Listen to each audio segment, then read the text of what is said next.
bullshit.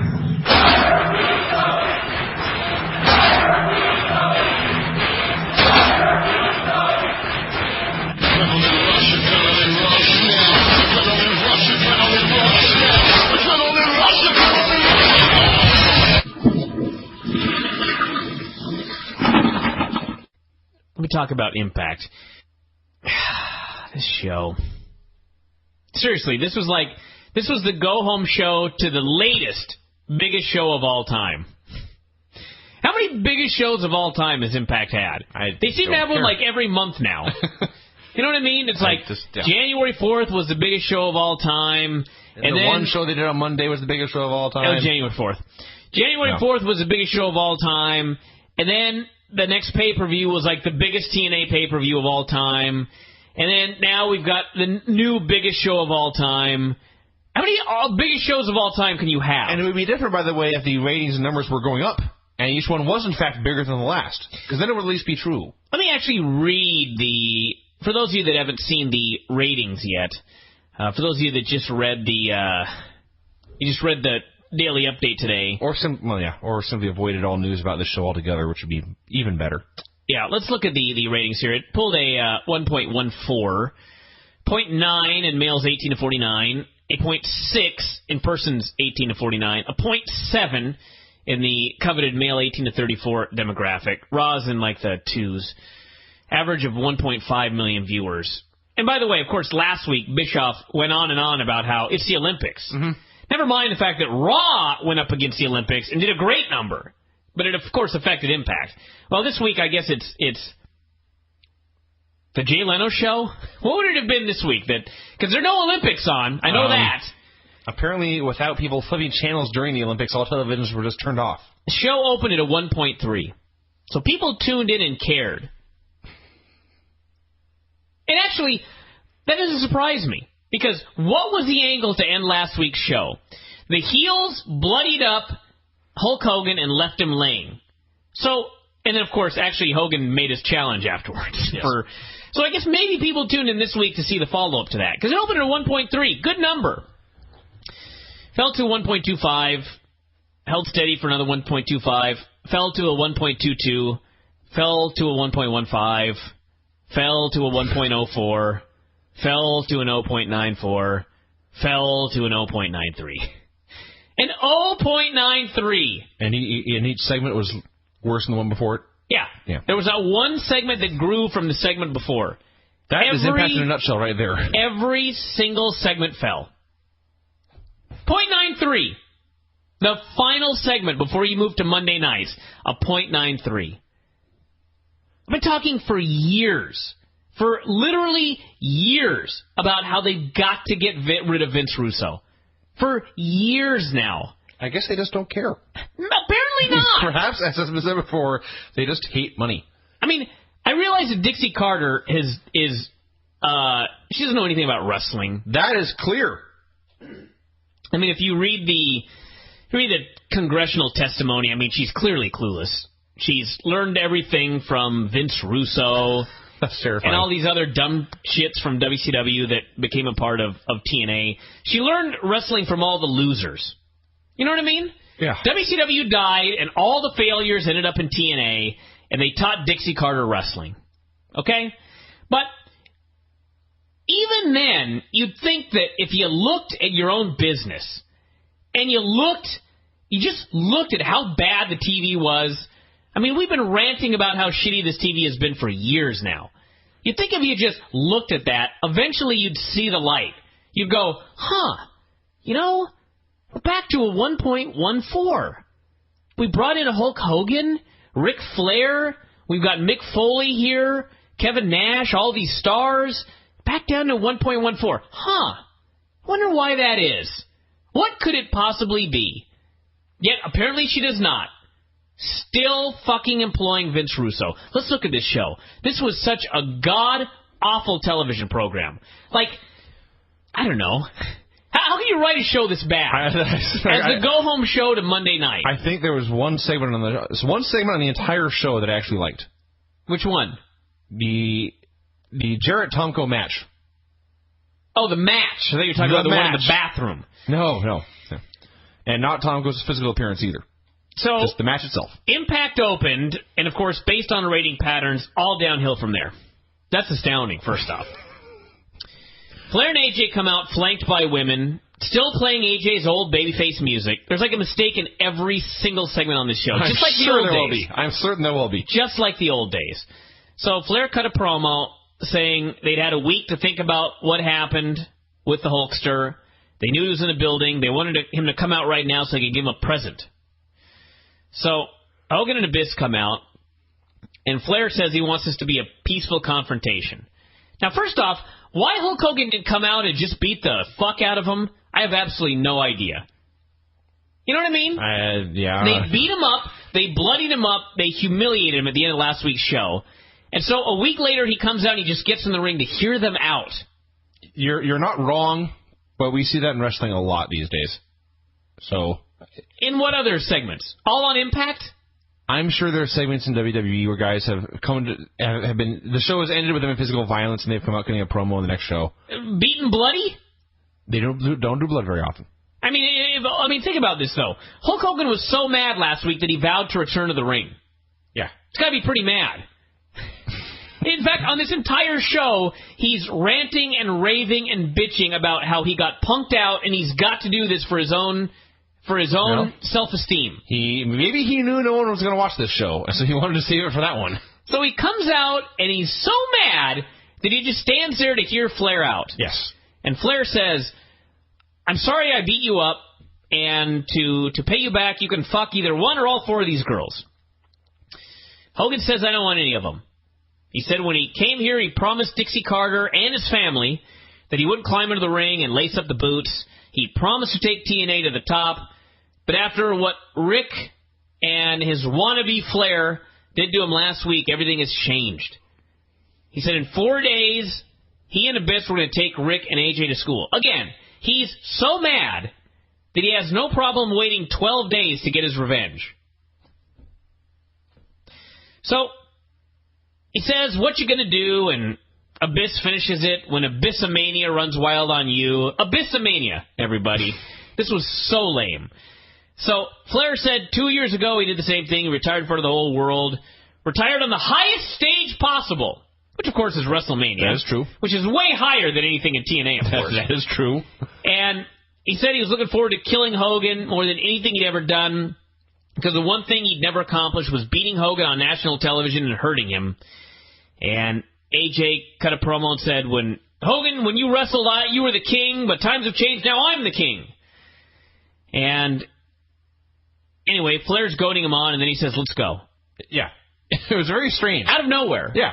No culmination, no climax of the speech. Just like, oh, AJ, let's go. In fact, AJ said, Hulk, I'm going to give you a chance to back out rather than wrestle me and get embarrassed on national television. And then Flair cut him off. Yeah. Before he could get a response.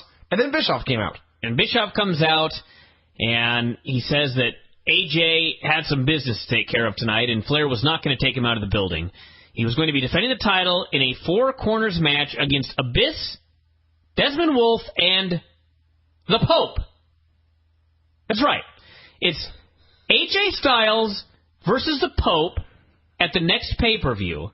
But for abso-fucking-lutely no reason, they put AJ and the Pope in a four-way on Impact with no build. This is astounding.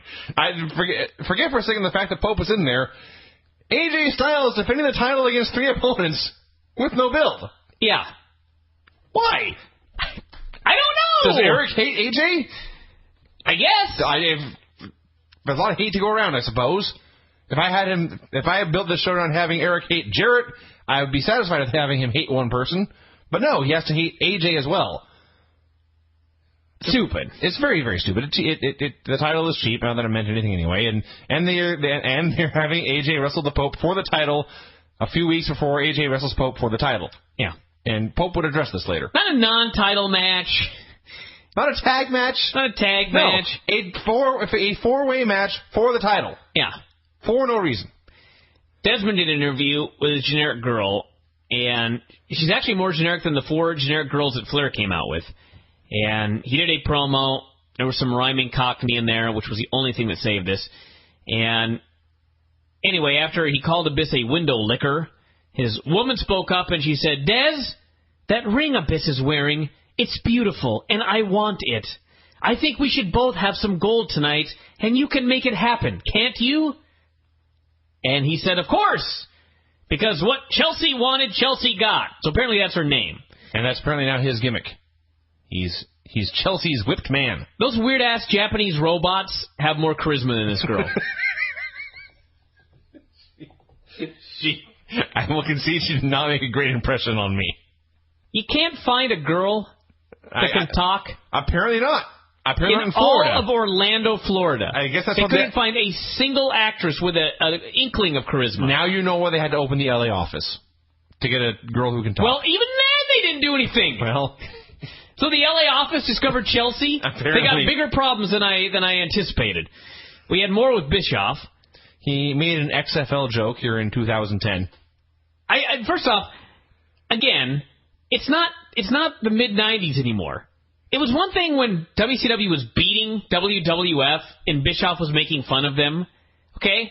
When WWE is going to do 1 million buys at WrestleMania, and you're getting a .93 with a Hogan Flair segment, who the fuck are you to be making fun of anybody? Right. Buried the XFL. So, which actually, I think, was probably a less spectacular failure than Bischoff's destruction of WCW, to be quite honest with you. Far more people lost their jobs. There's that. And the XFL really never made money. They just lost a lot. WCW made a ton of money and then lost it all in just a few years. So you may have a good point. So anyway, Jeff Jarrett came in. They talked for like a minute, and I was staring at the screen, and a minute in, I suddenly realized I had no earthly idea what they had been discussing. No. And moreover, I did not care enough to go rewind and go back and check. But they talked for a lot more. But what they said was, Jarrett said that Bischoff could set goons upon him. He could make him flip burgers. It doesn't matter. He was here in TNA and he was not leaving. So Eric told him to go clean the latrines. Yeah. And so Jarrett took the plunger and said he was going to be the best janitor of all time. All right. So this took like 5 minutes. What a rebel, by the way. Give me that plunger. I'm going to do it. This took like 5 minutes, and all I could think was, to think people turned off the show. People do not want to see Jarrett and Bischoff discuss plumbing for 5 minutes at a time. Motor City Machine Guns versus Generation Me versus Beer Money versus Matt Morgan and Hernandez. Because what this show needed was 2 random 4-ways. Again, Beer Money is facing Matt Morgan and Hernandez for the titles at the pay-per-view. So I have no idea why they're in this 4-way here on Impact. So the Guns and the Bucks did some high spots. Hernandez tagged in, threw him around. Morgan blind tagged in. Hernandez was unhappy, as were you the other day. They stole our spot. And the fans still chanted for Morgan, which was the best part. Morgan's pissed off and acting heelish, and the fans chant his name. Because these people have no idea what they're doing. And I'm not talking about the fans. So he double choke slams both they also Bucks, have no idea, but making them look like complete geeks. Starts yelling at Hernandez, and Rude rolls him up for the pin. They did, in fact, steal our finish, which we stole from Shawn Michaels and Triple H. I might add. There is a chain of stealing going on. Yeah, it was 8 men doing a match in 4 minutes. There was a lot of stuff happening, and if you care, I guess you're a better man than I. You know, when I was thinking of the finish for our match in Tulalip, I had this idea in my head. I had this vision of the finish of this match and how we were going to set up this incredible partners deal. And I was watching Raw, like, a few days after I'd come up with this idea, and they showed the replay of the DX match. Yes, you did. And the exact same finish, and I just looked at it and went, huh? That's where you got it. I got it. I stole it from them, and I didn't even remember it at the time. Without even meaning to, you stole it from them. I blatantly stole it from them. And I might add they did it much better. I bet that's true. Then we had Bischoff meeting with Morley and told him that he'd forgotten to tell Jeff this, but he was signing him to a no DQ Falls Count Anywhere match tonight with Val Venus. He told him he'd find him in the men's room. He told him to go get the job done. So this took them also like a minute to do. All I could think was, are they building towards Eric Bischoff versus Jeff Jarrett? Because Eric Bischoff has been in 4 segments so far, and we're 30 minutes into the show. And 2 of them involve Jeff, yes. I never need to see Eric Bischoff again as long as I live. Well, it sucks to be you. Angle met with Hogan, And his office is basically Bischoff's office, where they move the furniture a little bit, and they pretend it's different offices. And he told Hogan... I didn't even realize it was supposed to be a different room. I think it is. I assumed it was supposed to be Eric's office when Eric is not there. And they just walk in and out? Yeah, they just exchange places? So they tag out. He told Hogan to let him take care of AJ on Monday, and Hogan said, no, this was his deal. And Angle said, listen, you've done a great job since coming to TNA, which, by the way, based on the ratings pattern, is a lie. And he said, you're too important to go out there. You do your job back here. I'll go out there and do mine. Hogan said, listen, I appreciate that, but this is my last shot. I've got to go get respect for myself. This is the final straw. And I'm just thinking, why is this the last straw? I don't know. You don't think that guys are going to disrespect you on a monthly basis in TNA? Are you going to have to come out of retirement every time somebody punks you out on television, as he claimed? If you don't wrestle Monday, you can't ever wrestle again? This is the last time you can do it? No idea what's going on. Yeah. We could repeat this speech about 6 times during the show. We had a segment of Foley going to etiquette school. All I'm going to say is that it was very horrible. This was the first of like a half dozen horrendous segments. I mean, this was... You know what this was? This was worse than the skits on WrestleLicious. Yes. Because on WrestleLicious, they wrote the most horrendous comedy possible. Yeah. They knew it was terrible, yes. and they put in a laugh track, yes. which actually kind of made it funny, because it was so bad. I would much rather watch the WrestleLicious skits than watch this Mick Foley etiquette crap. Because, number one, somebody wrote all of this Mick Foley stuff, and they actually thought it was funny. Yes. It was actually designed to make us laugh. Not a single bit of it was funny. And worse, they have managed to turn Mick fucking Foley into a complete dork. Yeah. Like a complete geek. Remember Mick Foley and Randy Orton's feud a couple of years ago, how awesome that was? I do. How fantastic that was? Look at what Mick Foley has become. And on the one hand, Mick Foley in the real world is in fact a complete geek, but he does a great job of playing a terrifying madman. And you're going with the complete buffoon mode. Didn't Foley rant and rave in his book about those amnesia segments?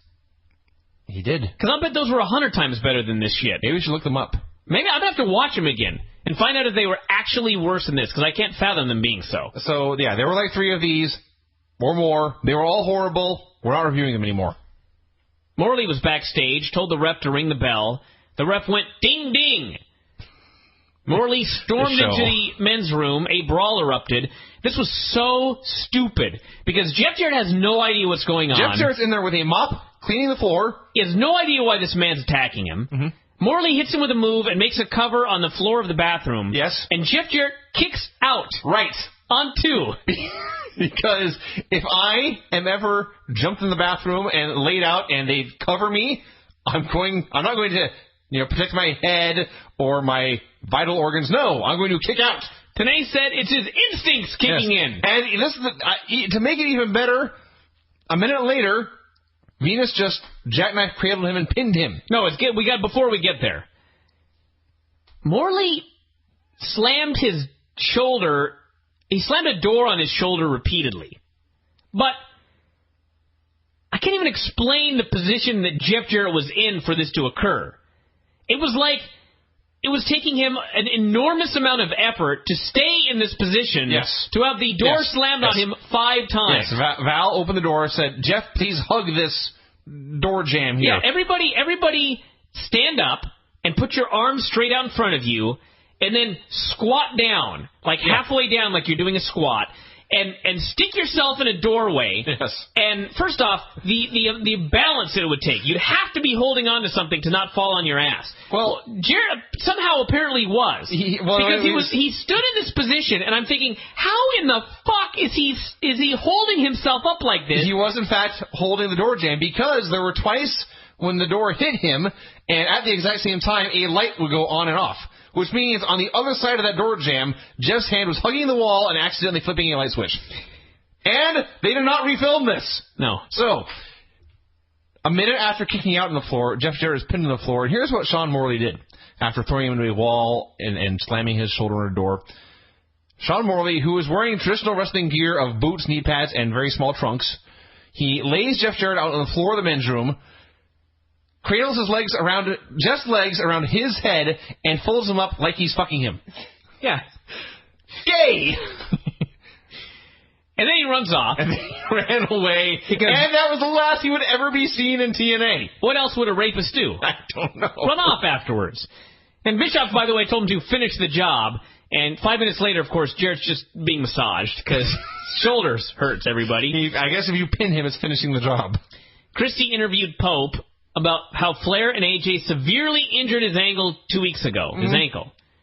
So severely that he's wrestling tonight, by the way. So Vince was right. Brett can heal by WrestleMania. Pope can.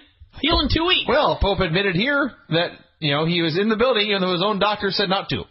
So he suffered an ankle injury. He was not healed. And Bischoff and Hogan apparently took it upon themselves to sign him to a 4-way title match at about 40%. Rob Terry pinned Doug Williams in about a minute. No idea why people were turning off the show at this point. And then Brutus Magnus hit the ring, stomped a mud hole in what's-his-face, and then Brutus hit him with a hard kick to the face, he fucking kicked him so hard, but they didn't bother to show a replay. Of course not. Of course not. I screamed, ow! No replay. No replay.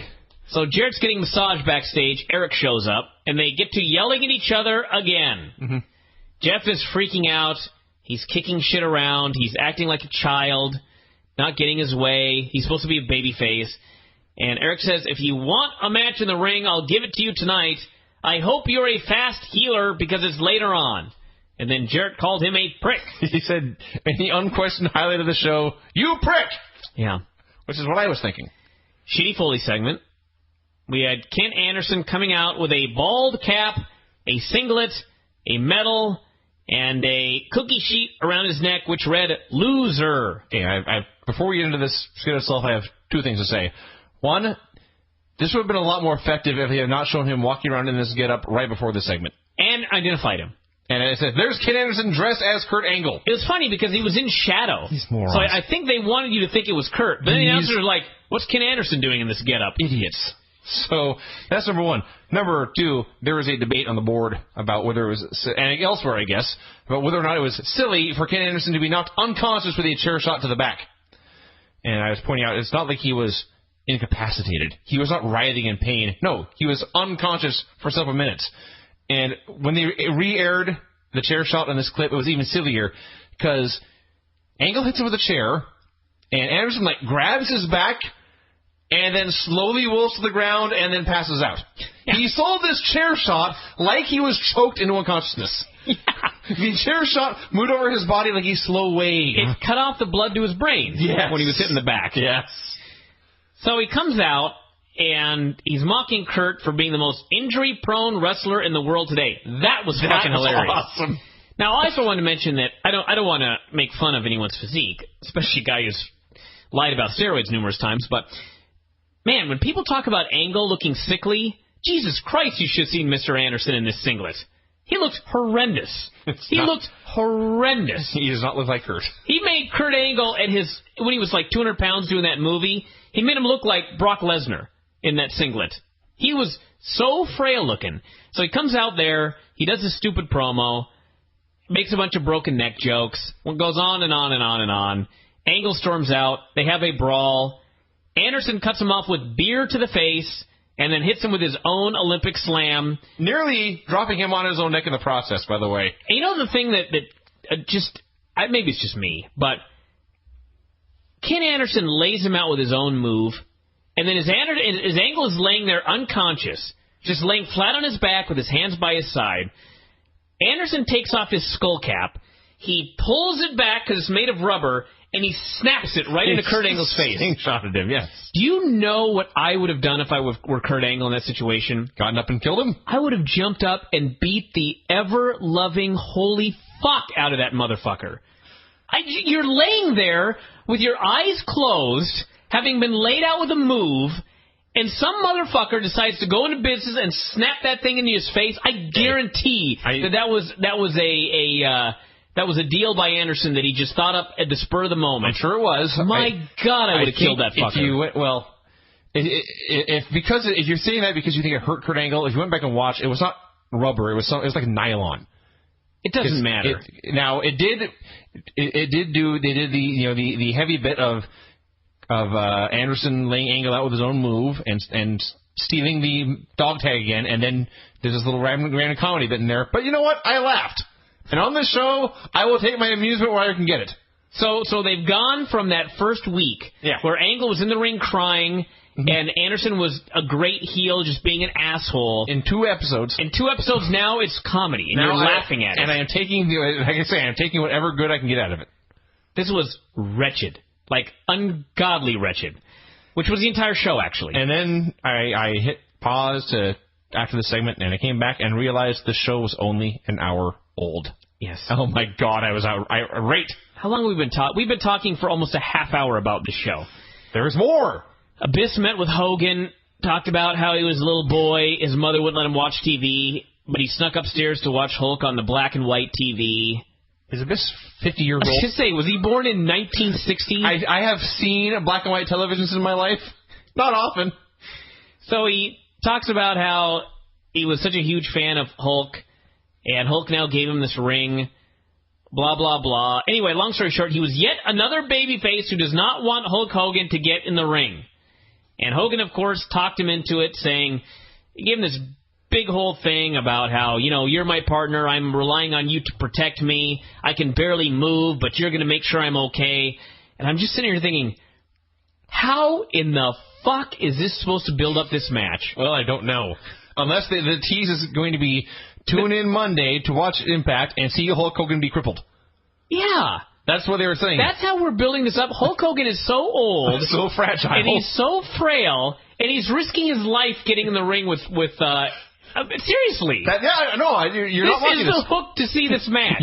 That's not sarcasm, everyone. That is the selling point. Hulk Hogan may die in front of you. Showed clips. This was also just classic Impact stupidity.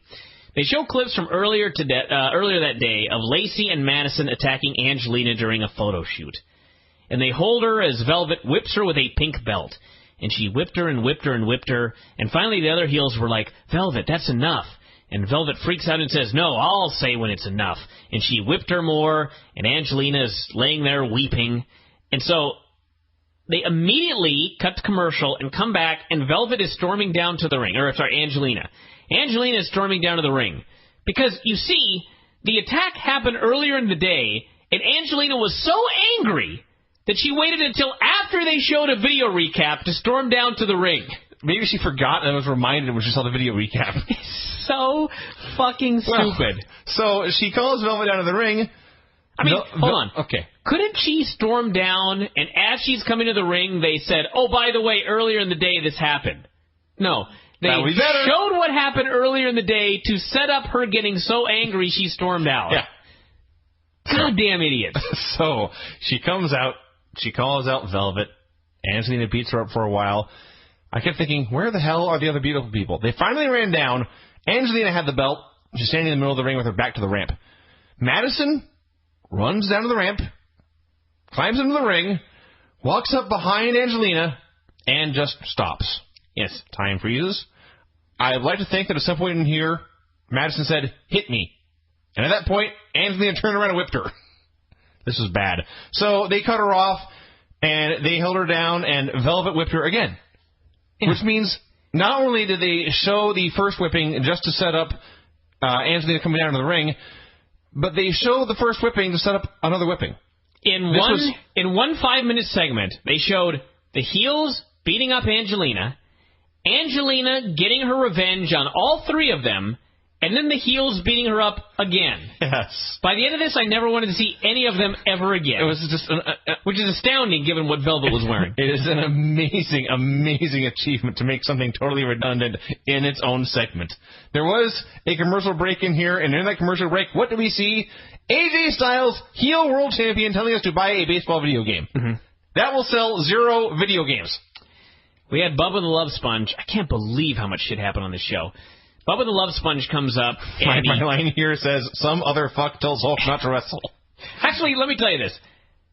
Bubba the Love Sponge actually cut a really good promo. I totally agree, frankly. But the problem was, the promo was so goddamn stupid. Yes. Bubba's delivery, A+. Promo material, F. It was, again, him talking he was shooting with Terry this time. He called him Terry. He said, "You're my son, the godfather of my son." Hulk said he had nothing left, and Bubba said, "You have Nick, you have Brooke, you have Jennifer, you have me." I mean, it was like Vince Russo wrote this promo for but I mean, the point was, Bubba was the most passionate person on this entire show. Yes. But what a fucking stupid script he had to read. This is supposed to be building up interest in Hulk's match. And everybody on the show is telling him, you may die, don't do this goddamn match, we don't want to see you a cripple. Yes, and then he said, Bubba actually said, don't be a cripple. Yeah. He was also dropping insider terms left and right, telling Hogan, you're being a mark for yourself. Yes. Then he's also said, you promised us you would never work again. Yeah. And all I thought was, if he's going to work, he'll be okay. Goddamn horrendous. Horrendous. God bless Bubba. And I never thought I would say that, but yes. God bless Bubba, but this was shit. More Foley bullshit. Then we had Tomko. There were also scattered throughout the show at random points, just 4,000 video recaps of everything. And in between here, there was a Foley segment and then a video recap of the band breaking up. Mm-hmm. And they were never on the show again. Yeah. We had more Foley bullshit. We had Tomko versus Jarrett. No music for Jarrett again. He came out. He worked a babyface match. Tomko made a comeback. Jarrett cut him off, pinned him with a sunset flip out of the corner, and they showed Bischoff all pissed off backstage at Jarrett won. People like Jarrett. They cheered for his win. Not like a megastar or anything like that, but he was a popular babyface on the show. Yes, I had zero problem with the match. In fact, this is one of those moments where this is on its way to being perhaps the worst Impact ever, and then there was something good on it, which kind of removes it from that list. The negative here, Tomko came out, and they had a camera shooting up at him and from behind as he walked out on the ramp. And my first thought was, wow, they have chosen a camera angle here, seemingly specifically designed to show off his love handles. And then he just got in the ring, and I thought, no, he's really that fat. And he's had better days. You can wear a shirt. It's okay. We had another Eric fucking Bischoff segment. He met with Hogan. He said, I'm just going to read what I wrote here, because this was another of the most retardedly written things I've ever heard of in my life. He said Hogan was the brand who meant everything to this company, and without him, he wasn't sure anyone could pull this off. In other words, he's saying that without Hogan, the company is dead. TNA is fucked. He said he needed to rethink the match on Monday because, quote, there's too much at risk. Hogan said, if I don't do it, what brand and what shot do we have? So, again, without Hogan, wrestling, there is no TNA. He said this was different. He'd been called out his entire career. His entire career, he said, was in check. Unless he did this match, he said, quote, there will be no tomorrow. This is make or break, he said. I am so happy you wrote this down, because I looked at it and said this is bullshit and summarized it in one sentence for each guy. He said they punked him out, and what would Eric do if they punked him or his family out? And so Eric finally said, I'll be behind you no matter what you do, and you won't hear another word out of me. Again, I'm not even going to go on. AJ Pope, Nigel, and Abyss for the world title. Pope was limping around on the bad ankle. Overselling, actually, would be a more appropriate term. So the good guys ran wild, broke down into a four-way. Taz, again, for all Russo talks about reality and storylines, yes. Taz has now talked about how he has not heard from Samoa Joe now in 2 weeks. Right. In fact, he said, I don't even know if the authorities have been called. Not important enough for you to check? Not important enough for them to mention until halfway through the main event of the fucking television show. So Abyss... My God! Abyss hit the post outside, and then him and Nigel disappeared. For an hour.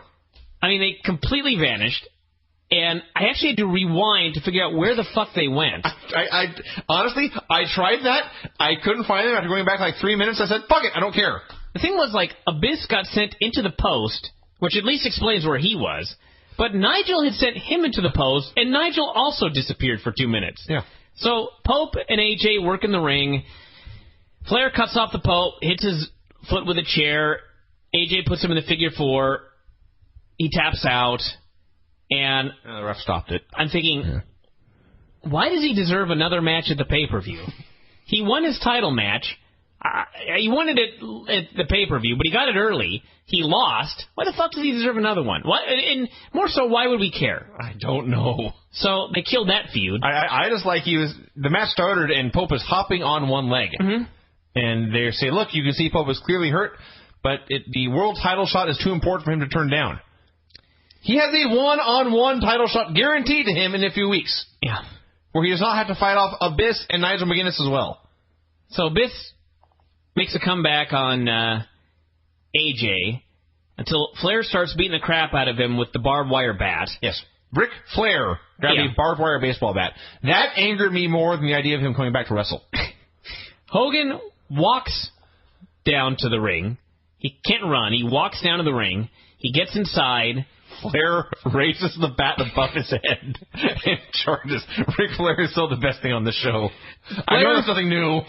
Flair charges at Hulk Hogan with a barbed wire bat over his head, and Hulk Hogan merely reaches up and takes the bat away from him and then hits him in the head with it. Yes.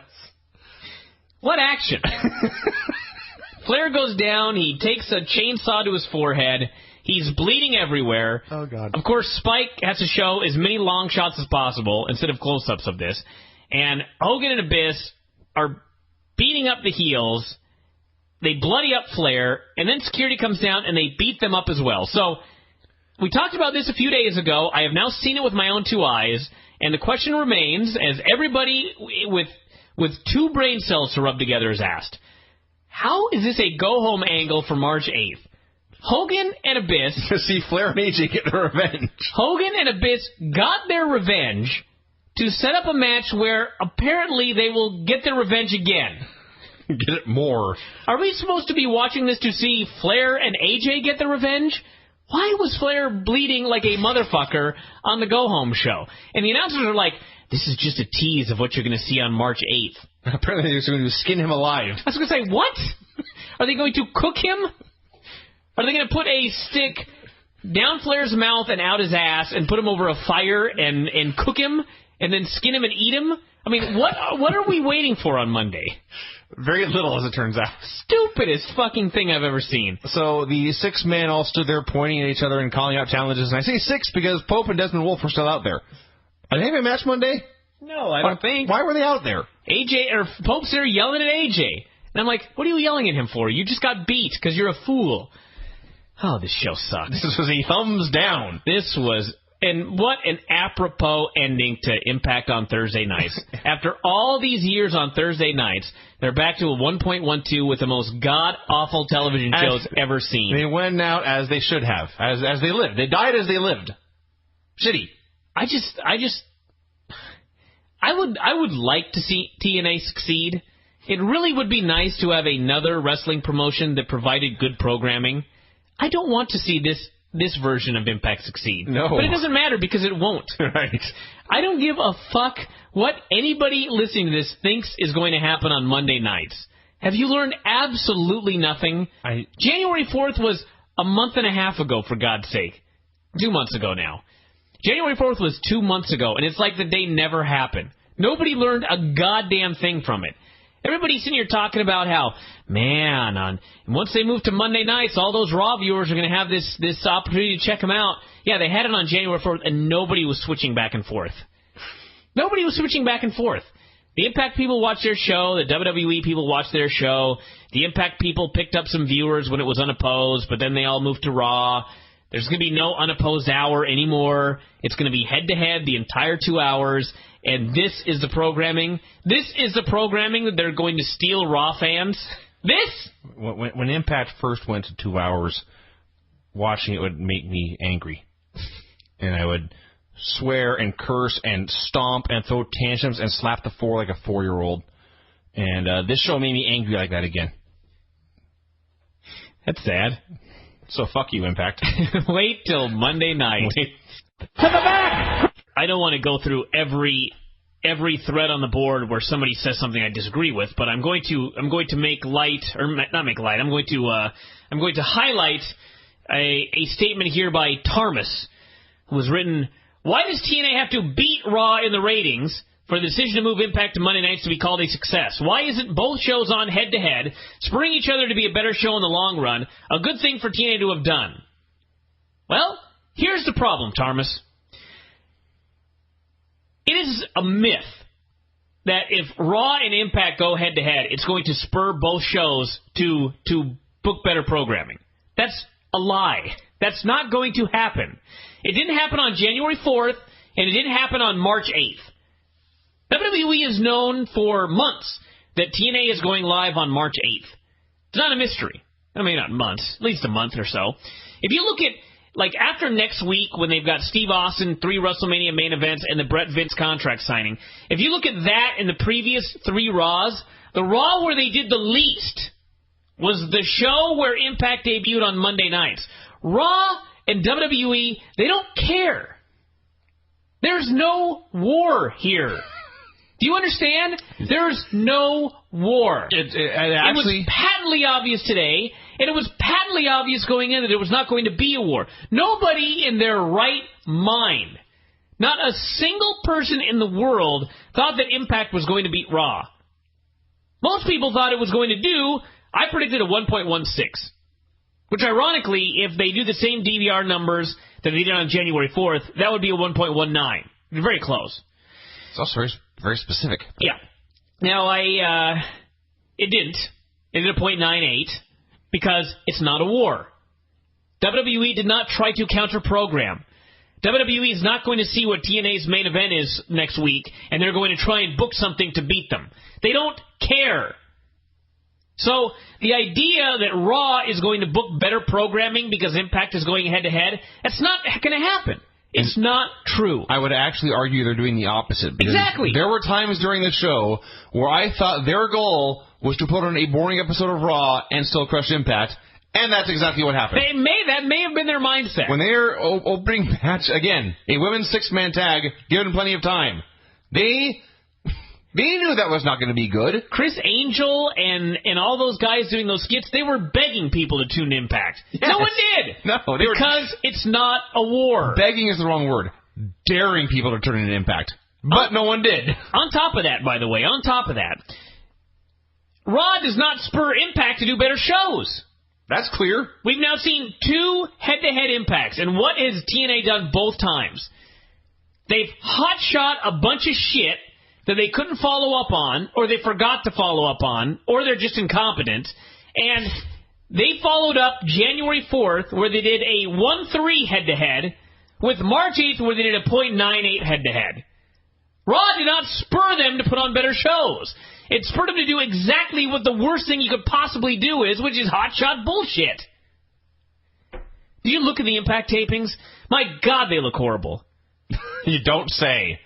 The main event of spoiler alert, everybody, not that anyone could possibly care, the main event of Impact next week is, I think it's Jeff Hardy pins AJ Styles, which would be a week before AJ Styles and Abyss at the pay-per-view.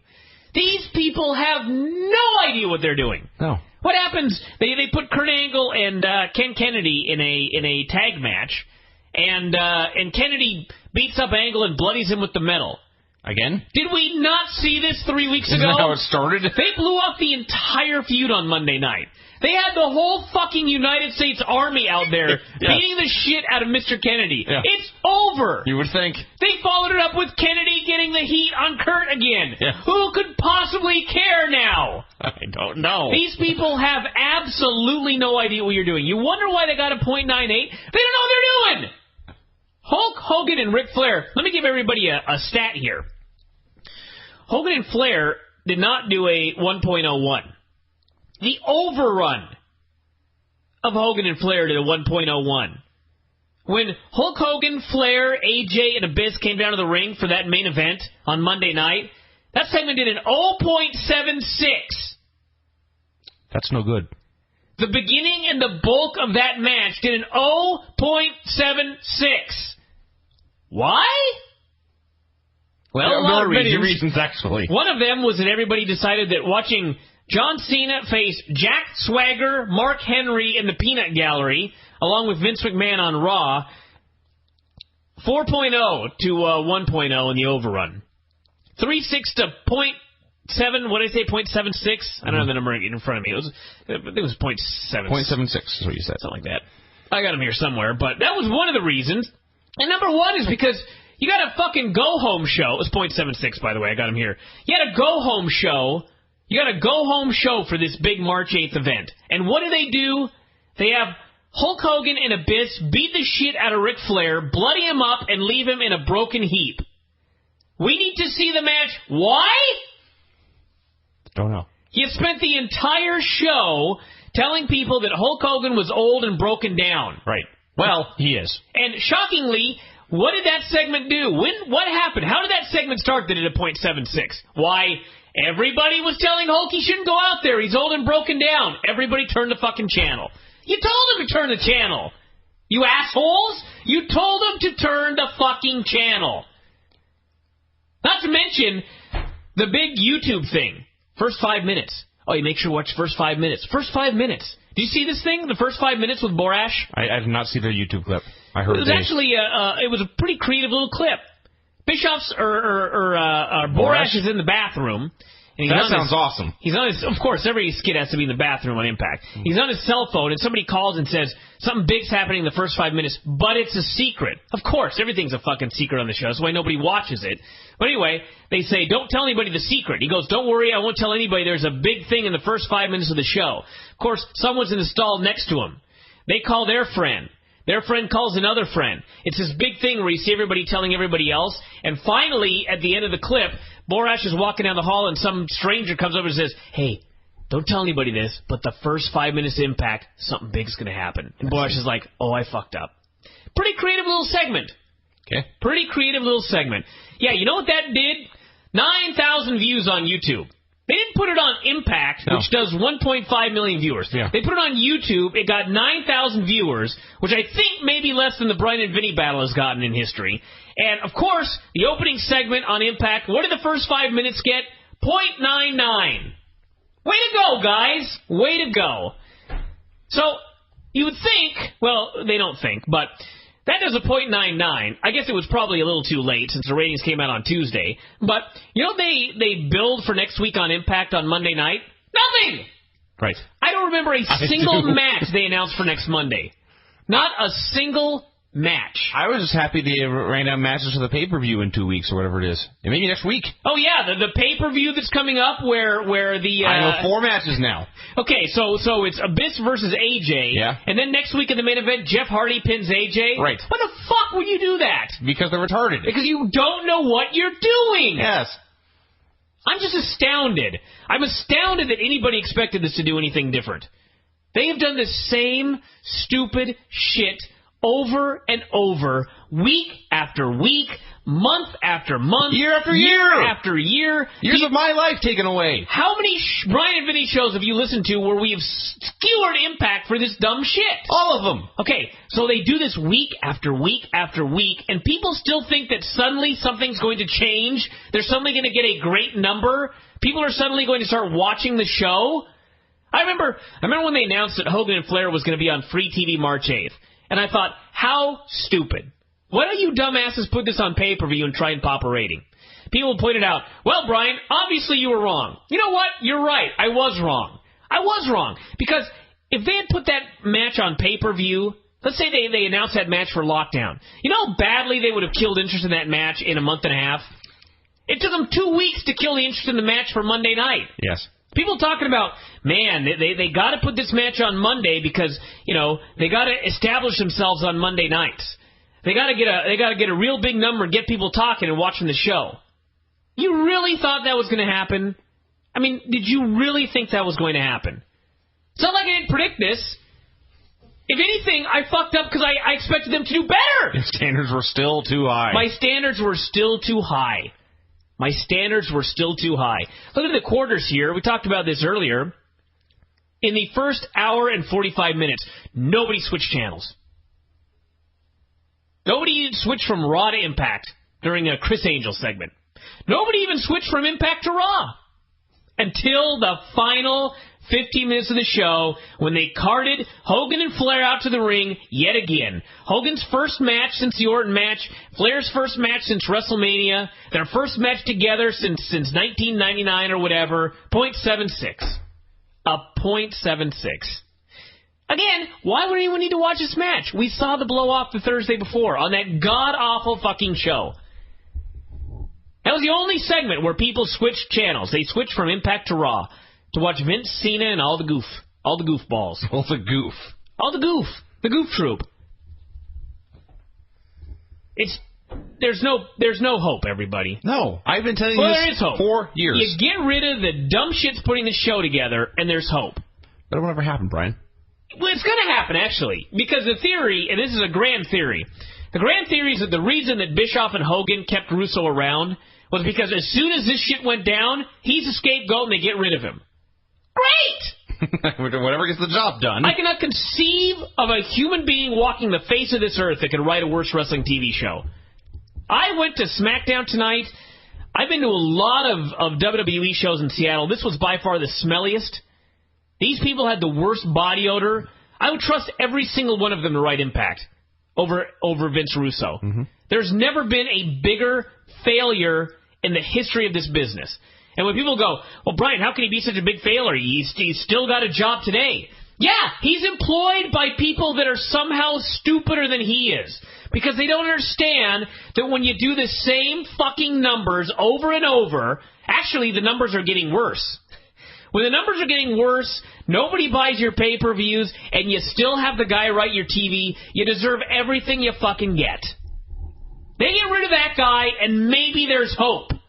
Maybe there's hope. I still think... How much fucking talent is on this show? A ton. It's astounding that this fucking show did worse than NXT last week. Which has rookies.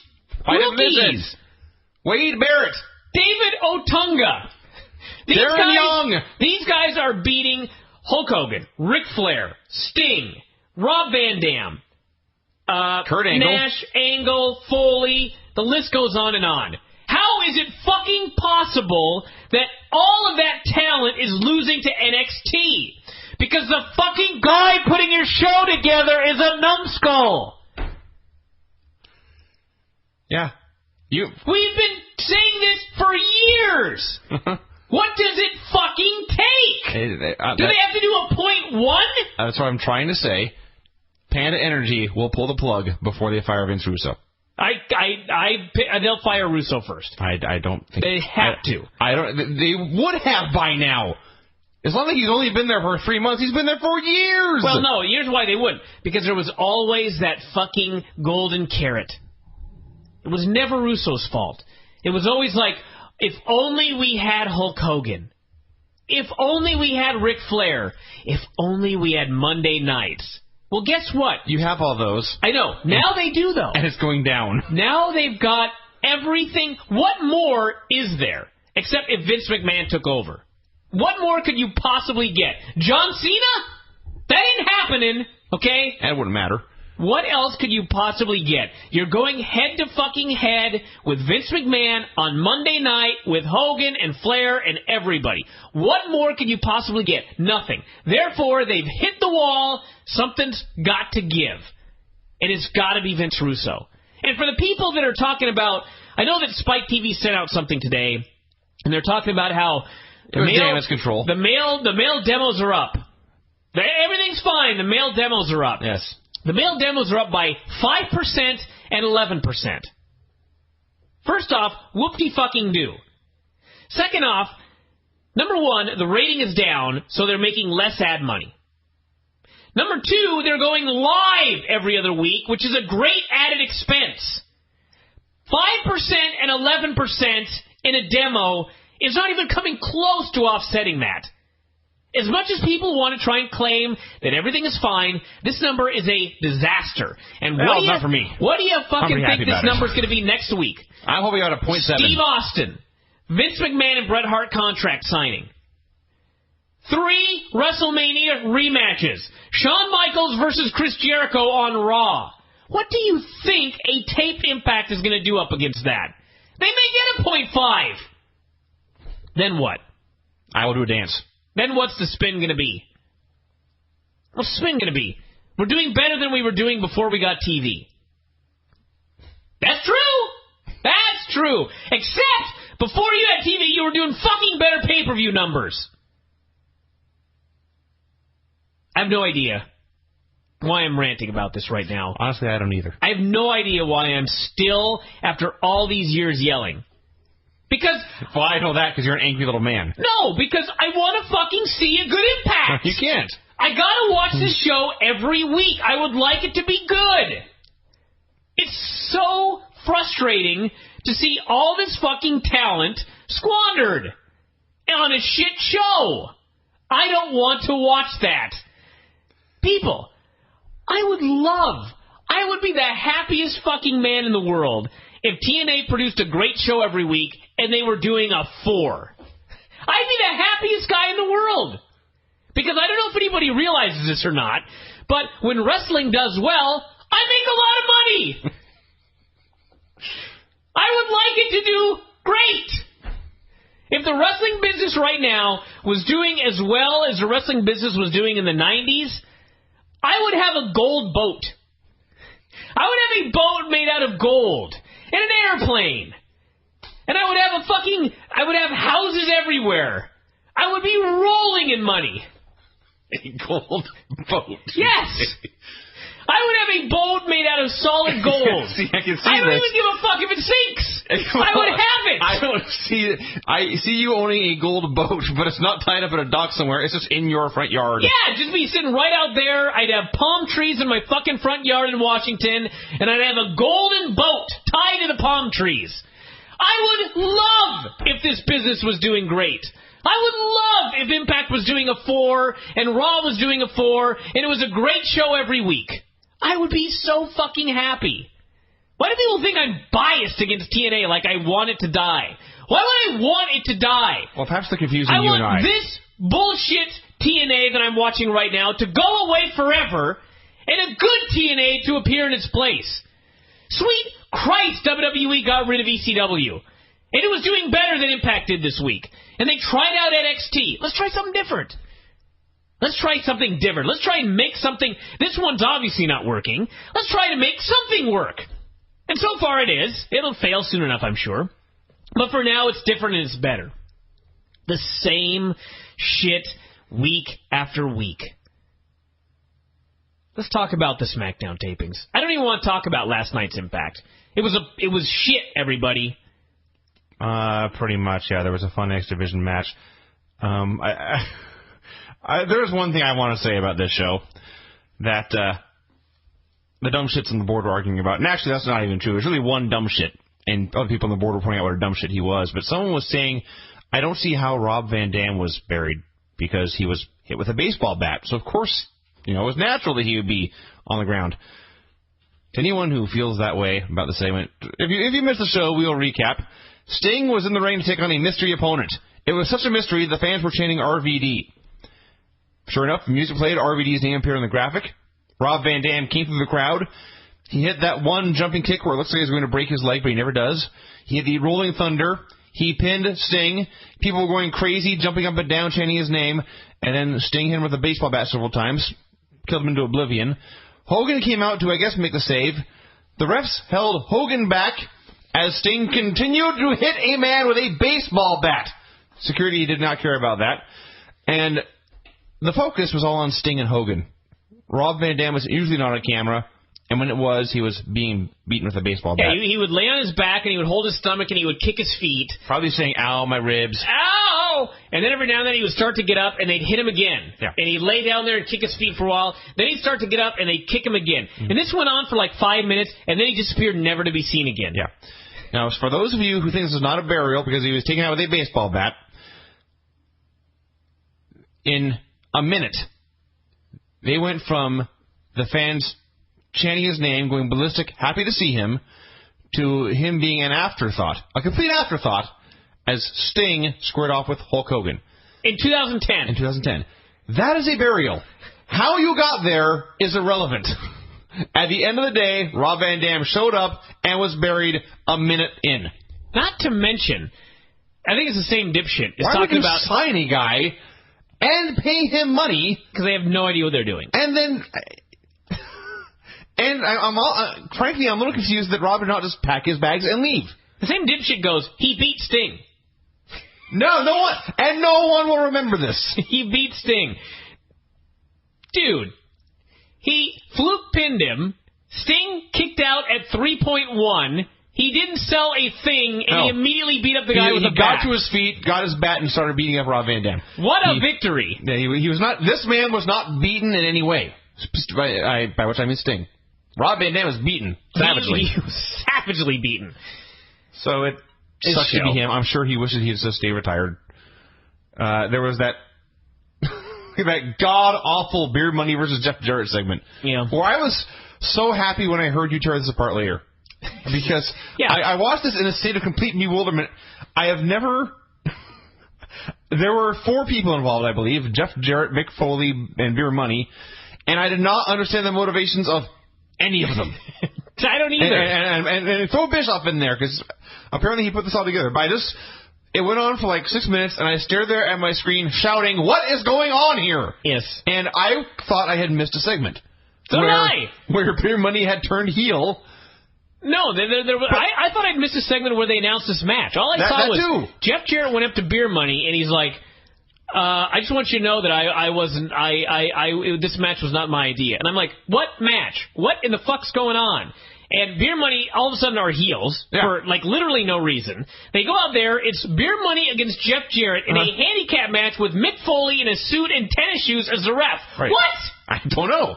I wrote down what happened. I wrote, I don't have any idea what happened in this segment. And then I wrote, I feel like I have tuned into an alternate universe TNA with completely different storylines. You may have. This was the elseworld version of TNA. A bad show, everybody.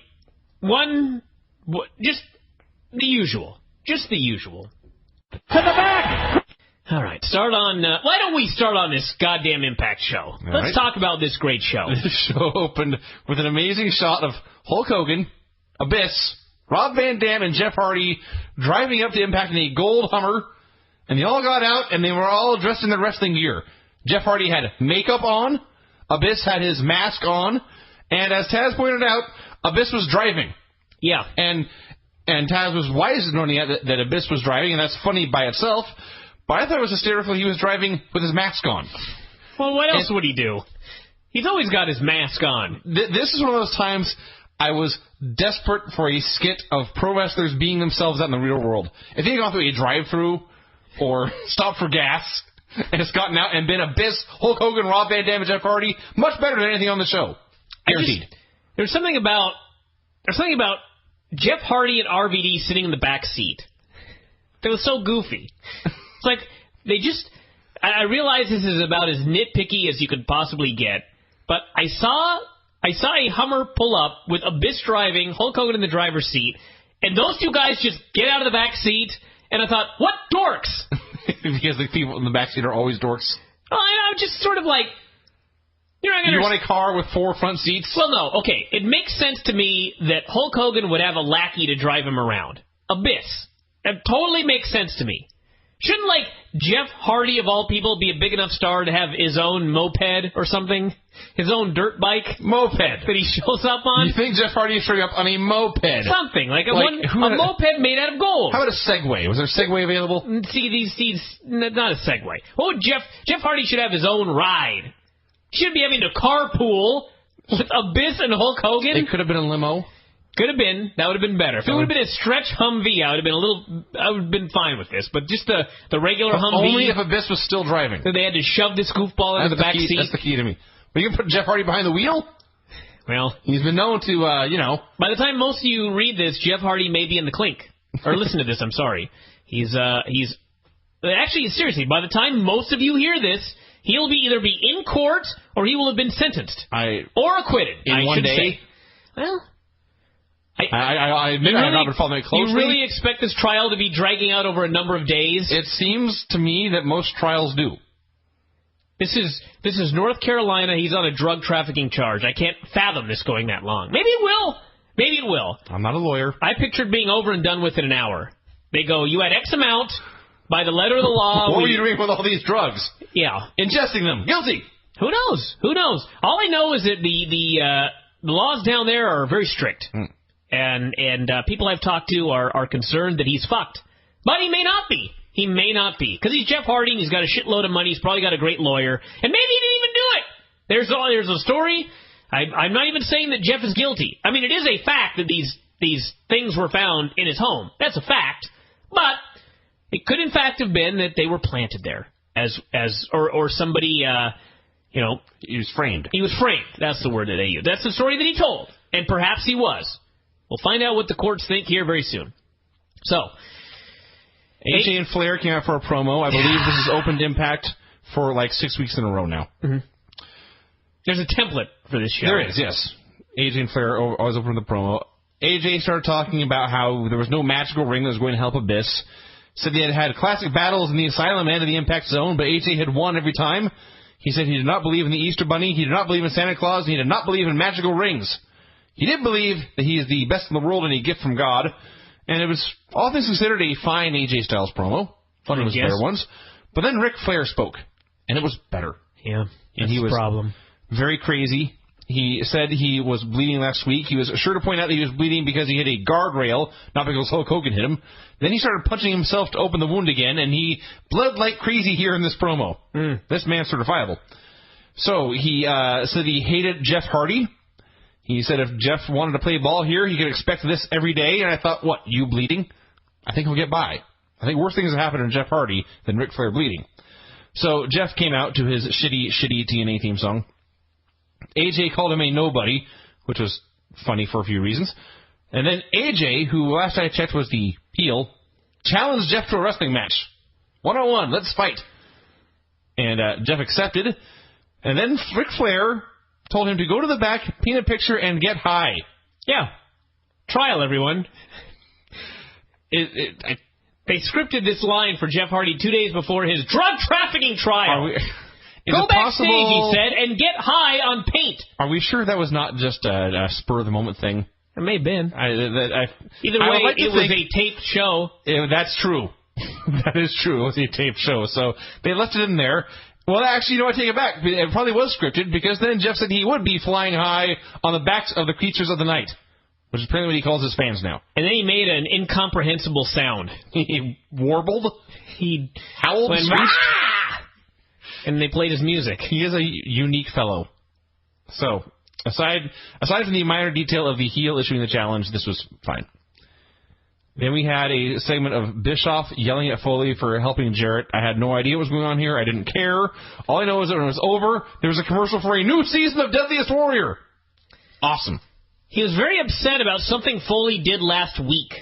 And I swear to God, all I remember is that there was a Beer Money Jarrett match, and Foley was wearing a goofy ref shirt. That's literally the only thing I remember. You know what? I do remember. He gave me a barbed wire bat. Anyway, point is, it would have been nice to, tell us what happened, or show us, because, clearly no one watched the show last week, so fucking help us out here.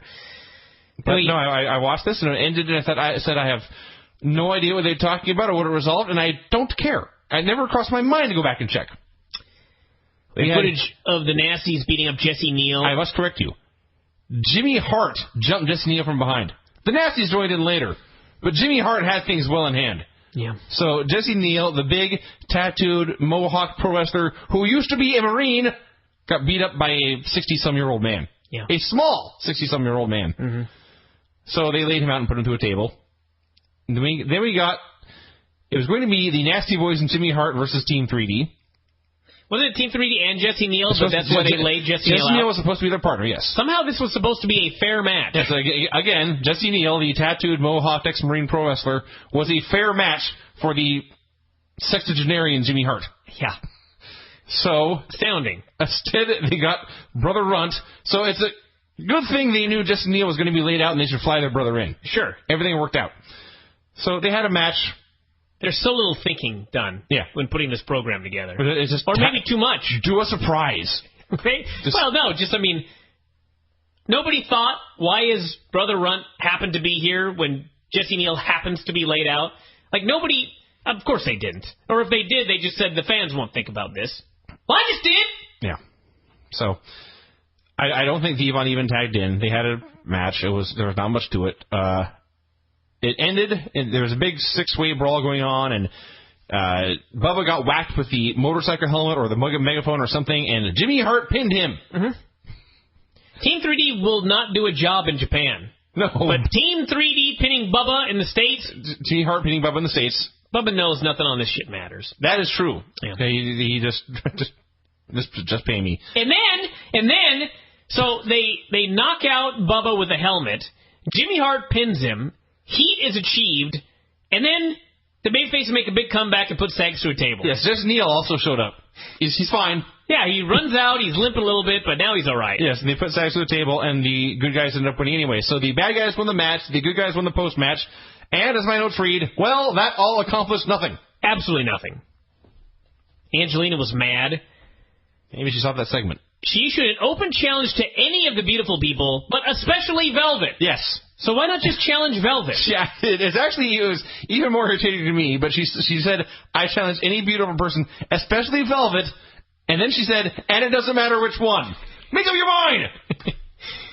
So, Borash interviewed Hall and Waltman in a horrifying segment. Waltman said they have been kicked out of better places than TNA. Yeah. Burying the company deep beneath the earth. He said he made an inside reference to Bischoff firing him from WCW at FedEx that, based on this audience, I just don't know if anybody knew what he was talking about. I believe that was 15 years ago. Something like that, yes. 14. And it wasn't even like, and that was 15 years ago. That was an insider story from 15 years ago. That wasn't even like an angle from 15 years ago. Maybe X-Pac announced it on Raw when he that's showed what up. I'm thinking. His very first promo, I think he talked about it. But still, that was one time 15 years ago. So they ended up with Nash.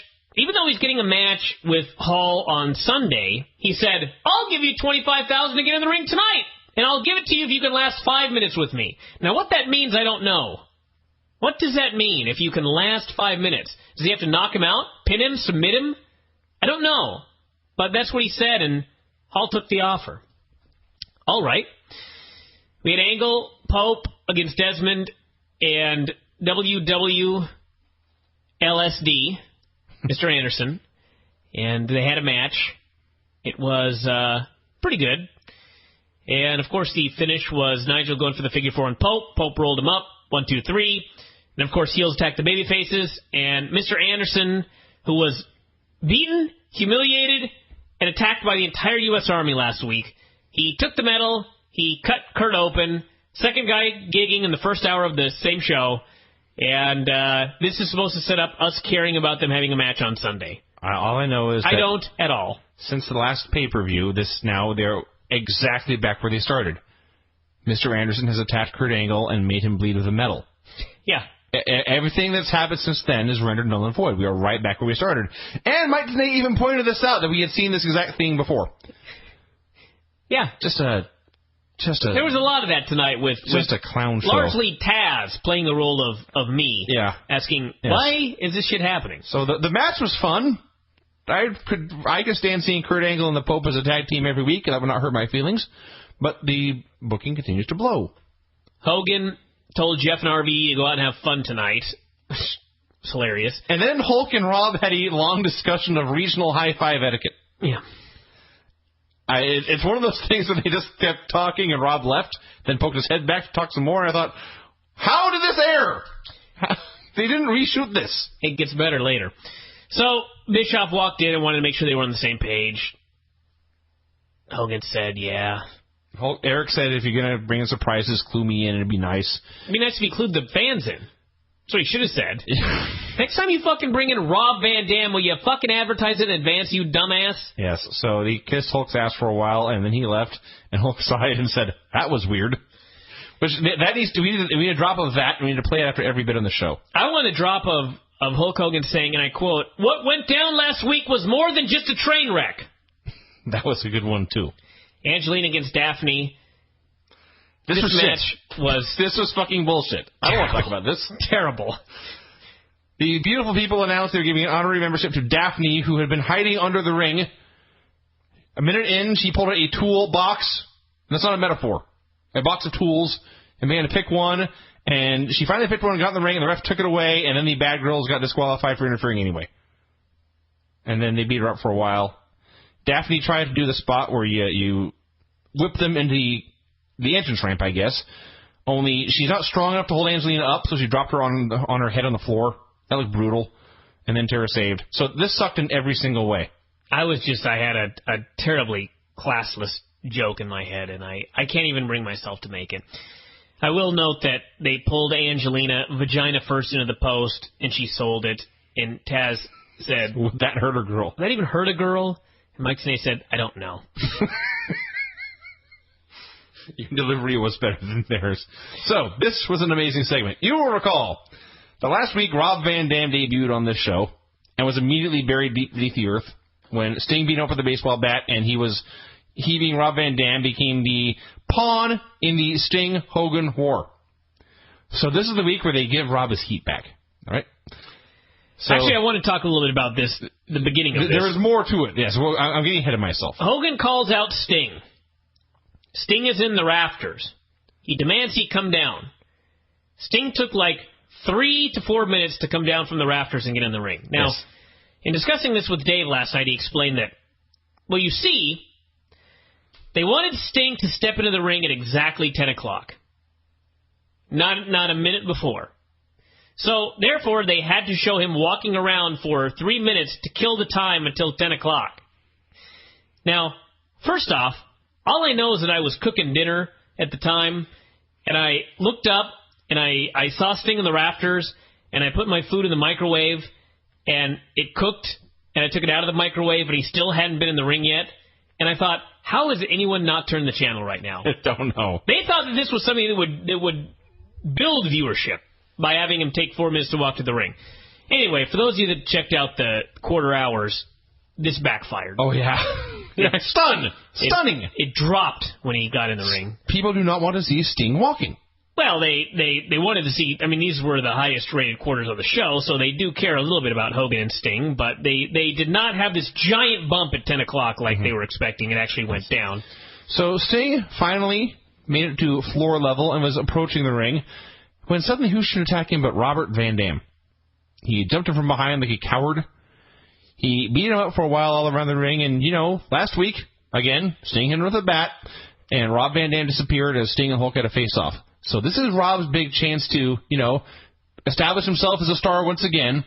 He jumps Sting from behind like a coward, beats him up a little bit, and then throws him into the ring so Hulk Hogan can beat him up, and then Rob Van Dam disappears. Never to be seen again. Oh, my God.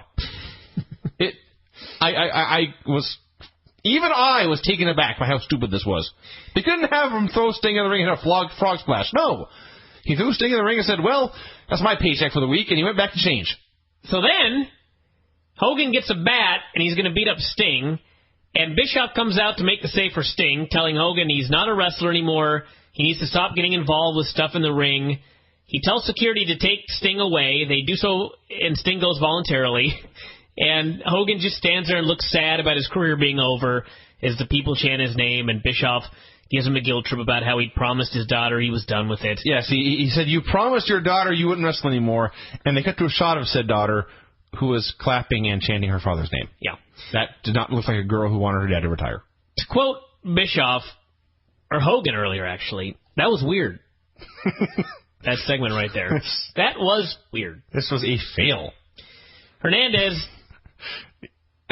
I forget what he said, but my notes read, Hernandez tells Jarrett that beer money segment was bullshit. I can't argue. Yes, he said if you want a partner tonight, I'll be your partner.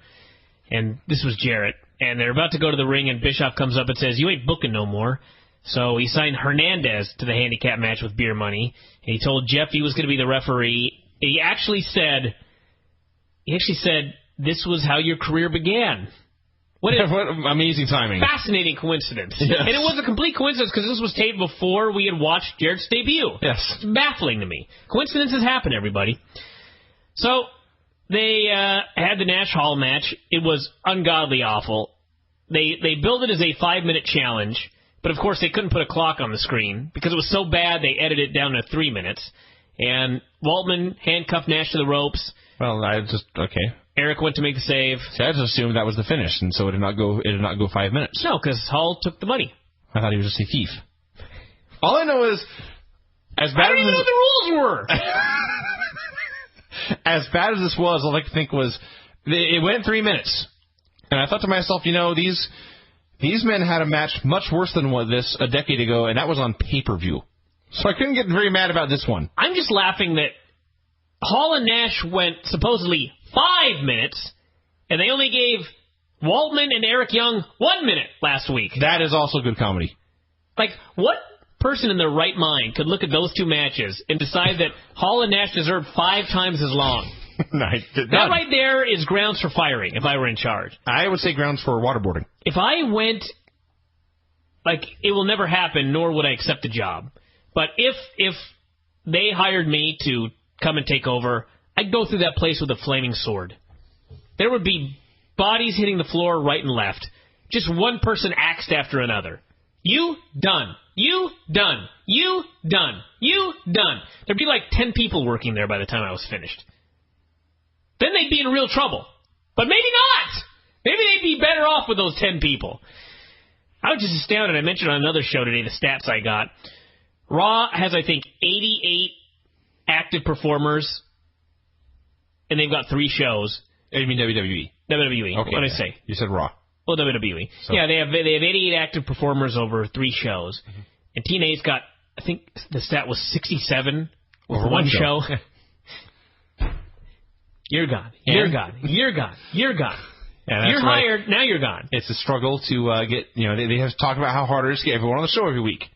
And fire people. Beer Money and Hernandez with Jarrett as referee. Morgan did commentary and didn't care at all about his partner. So hopefully he actually turns heel, and this is not a swerve, and they turn Hernandez heel, because that would be really bad. So, poor match. Thank you, Brian, for explaining that. Hernandez made a comeback. Yeah, it was a poor match. It was fine. I thought it was a fun handicap match. Sure. Went 4 minutes. Beer Money beat him up. That was a moment there where I was completely biased. It happens to the best of us. So but I will state here that it was a fine match. Yes, they beat him up for a while. He made a big, strong comeback until they cut him off because there's 2 of them, and they hit the DWI and won. And finally, they were beating him up afterwards until Jarrett made the save and chased them off. This was a good segment. What does the DWI stand for? Drinking while investing. That's what they call it. That's the name of their finishing You not listen move? to the announcers ever? It's the suplex neckbreaker thing, or powerbomb neckbreaker. Well, I know that, but I didn't know that they'd given an actual name. The initials DWI. I didn't know if they'd explain what those were. Drinking while investing. Beer Money. But, I mean, there's no drinking or investing in that move. Well, no. They decided they would have a move called the DWI and then picked a move for it. I guess it doesn't matter. The RKO, what does that stand for? Randall Kenneth Orton, isn't it? So his move is named after himself? Sure. Why not just call it the Me? No. So, Eric Bischoff was in the ring with a barber's chair. I was very confused as to what this chair was doing, and I think here is where I went back and rewatched the other segment and realized that Bischoff had decided it was time to shave Foley's head and a beard. I didn't even realize it until here. First, actually, before the head shaving, he said that Jarrett's ass was next. So apparently Jarrett has a hairy ass. Thank you. Remember, everyone, you're paying for this analysis. Yeah. Is this free show? No, this one people have to pay This is not for. the free show. Yeah. This is what your money goes to. Thoughts about the hairiness of Jeff Jarrett's ass. Well, he was going to shave Foley's head, and then he Karen said, Angle on the show and ask her. Jarrett, your ass is next. So. How else would you interpret this? He said next week. Honestly, I would try to avoid interpreting and would you this. shave your ass, Jeff Jarrett? At least they would have plugged it. His ass? The shave. Let's move on. All right. Look at you. Are you in 3rd grade? I might be. So, Mick Foley came out and shaved Eric's head. That's all that matters. Our recap was far more entertaining than the segment. I thought, why is this happening? And then, moreover, I thought, why should I care? Why should I? There's absolutely no reason why you should care. Shit. that Eric Bischoff got his head saved. I really think if I actually asked Vince Russo why should we care, he would answer, you shouldn't. Firmly believe that. That's a fascinating thought. I don't know. I didn't. Regardless, I did not care. We had all the machine guns and... Actually, there was a Shannon Moore promo. I was just going to skip that. No, I have two things. First of all, he cut his promo on the Book of Dillygaff. Then he told us to Google it. I want to know, hold on a second. I just want to know, this is a poll for everybody. When Shannon Moore kept saying this word and kept demanding that you Google it, were you like me and at that point absolutely refused? I took the time to write down, no, I don't care. Okay, good. I'm not the only one. No, when he told us to Google it, I got offended. Then he promised to win the title, which is fine, and then he announced, welcome to Glam Rock. It is 2010. How about welcome to Rockabilly? welcome to Bluegrass. I expect, well, yeah, it's fine. I'm a big fan of that. No, yeah. So, yeah, go on. So that was, I can't remember what I was going to say. Honestly, it was the whole deal. It was something, about the tallywhacker, whatever he wanted us to Google. Could he at least not have told us to Google the TNA website so we could see what was on the show next week? That would have at least been helpful. Sure. So, we had the machine guns in the ring cutting a promo. Plugging a pay-per-view, everyone. Pay-per-view was after the show, and they took time to plug something on it. I swear to God this is true. He announced, Saban announced that Sunday was the return of Ultimate X, and he said the winners would become the top contenders to the tag team titles, and it would be the beginning of the rise of the machine guns. He said Generation Me didn't deserve a spot in the match, because after all, who had they even beaten? So Generation Me came out and said, well, we beat you. And the machine guns said that was luck. And they began talking trash, and there's a note here that tells you all you need to know about the Impact audience. Shelley said, we are the Xbox to your Atari, and the crowd was horrified. They could not believe that they had used language so rough or something used as a personal insult. Then, a few seconds later, they said they had fucked their girlfriends, and the crowd didn't care. Because the crowd has no girlfriends. Can confirm these reactions. And the crowd cannot relate to that insult. But they know that the Xbox is much cooler than the Atari. Girlfriends over their heads. So. Profound statement, Vinny. I was letting you just... drown? Sure, yeah. So tie your own knot. Eventually they got in a brawl, and then every other little guy on the roster came out, and it was very casually announced that there would also be a ladder match in the show with 4 X Division dudes, and the winner of that would be the number 1 contender to the X title. So that was what must be on every show. Every title must be on the line, and a wacky match must take place where the winner is the number 1 contender for the next show, I guess. And Borash interviewing Abyss about how he was the special guest enforcer in the main event. And he did a poor man's Hogan promo, and...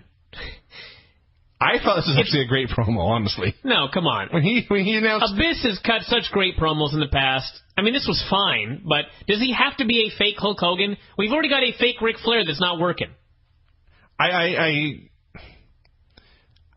AJ is deliberately trying to be Ric Flair. Abyss is being Abyss, but he's using Hulk Hogan's catchphrases.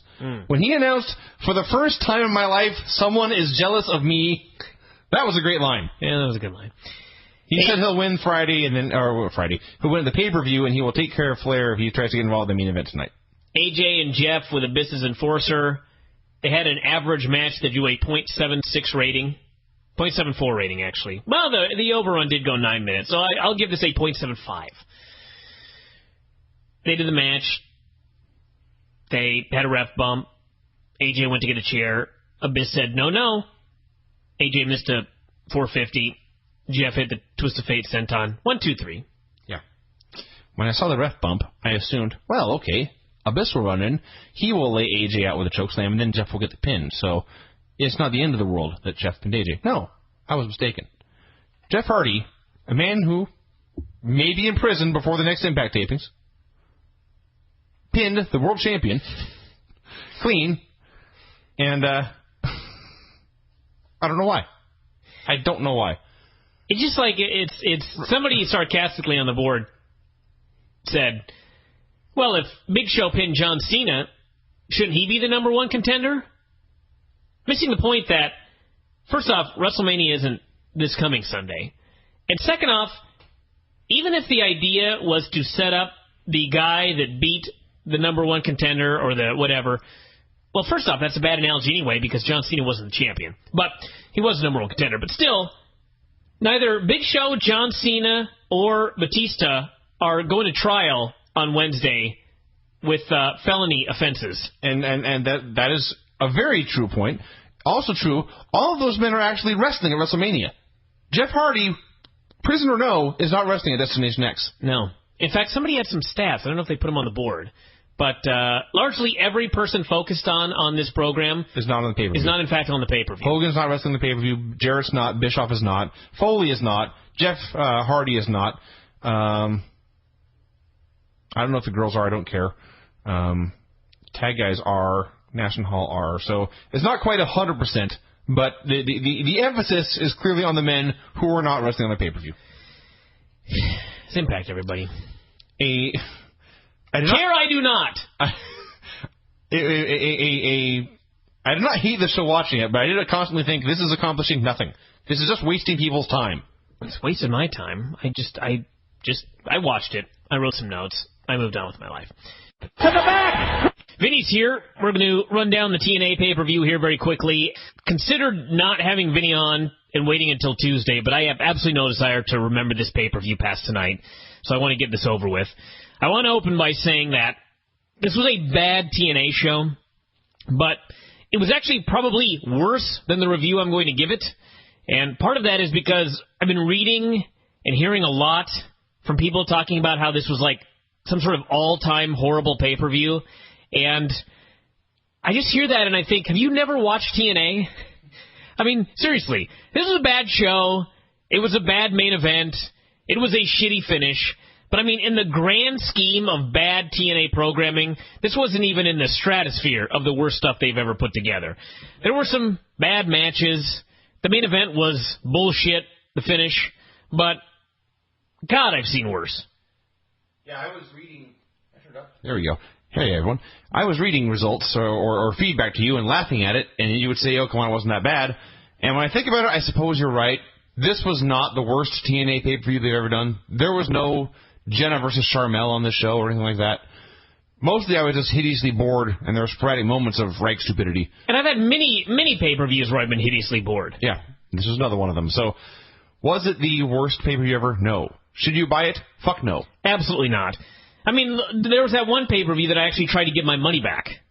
I didn't feel so angry watching this show that I wanted my money back. I will say, I was upset that I paid the money for it, yes, but I wasn't compelled to try to get the money back. If, for some reason, you bought this show but have not yet watched it, don't bother. Well, you paid for it. You may as well. It's sunk cost. You can't get the money back either way. You've already lost your money. Don't lose 3 hours as well. There was some stuff on the show that was all right, but there was nothing that was really... There was nothing great, that's for sure. The best, I think the highest rating I gave anything on this show was 3 stars. Maybe a 3.25 for the Ultimate X match. And that may have been slightly generous. That was definitely the peak, though. But in general, this was a night of not good stuff. And it's funny, looking back, I gave the main event 2 3/4 stars. I mean, the finish was absolutely horrendous. It was a minus 5-star finish. The match was fine. They had a fine wrestling match. They just did a bunch of really, really stupid stuff at the end. Let's look at this thing. Daniels, Red, Kazarian, and Kendrick in a ladder match, with the winner getting an X Division title shot. A ladder match opened up the show. They went 100 miles an hour. They did a whole bunch of moves. The fans were very, very quiet early, but then got into it when they started doing some crazier stuff. And basically it came down to one of those deals where we had 2 guys in the ring, 2 guys selling outside, then they'd switch places, and finally all 4 guys were battling on 2 ladders. Daniels took a backdrop. Kendrick got shoved off.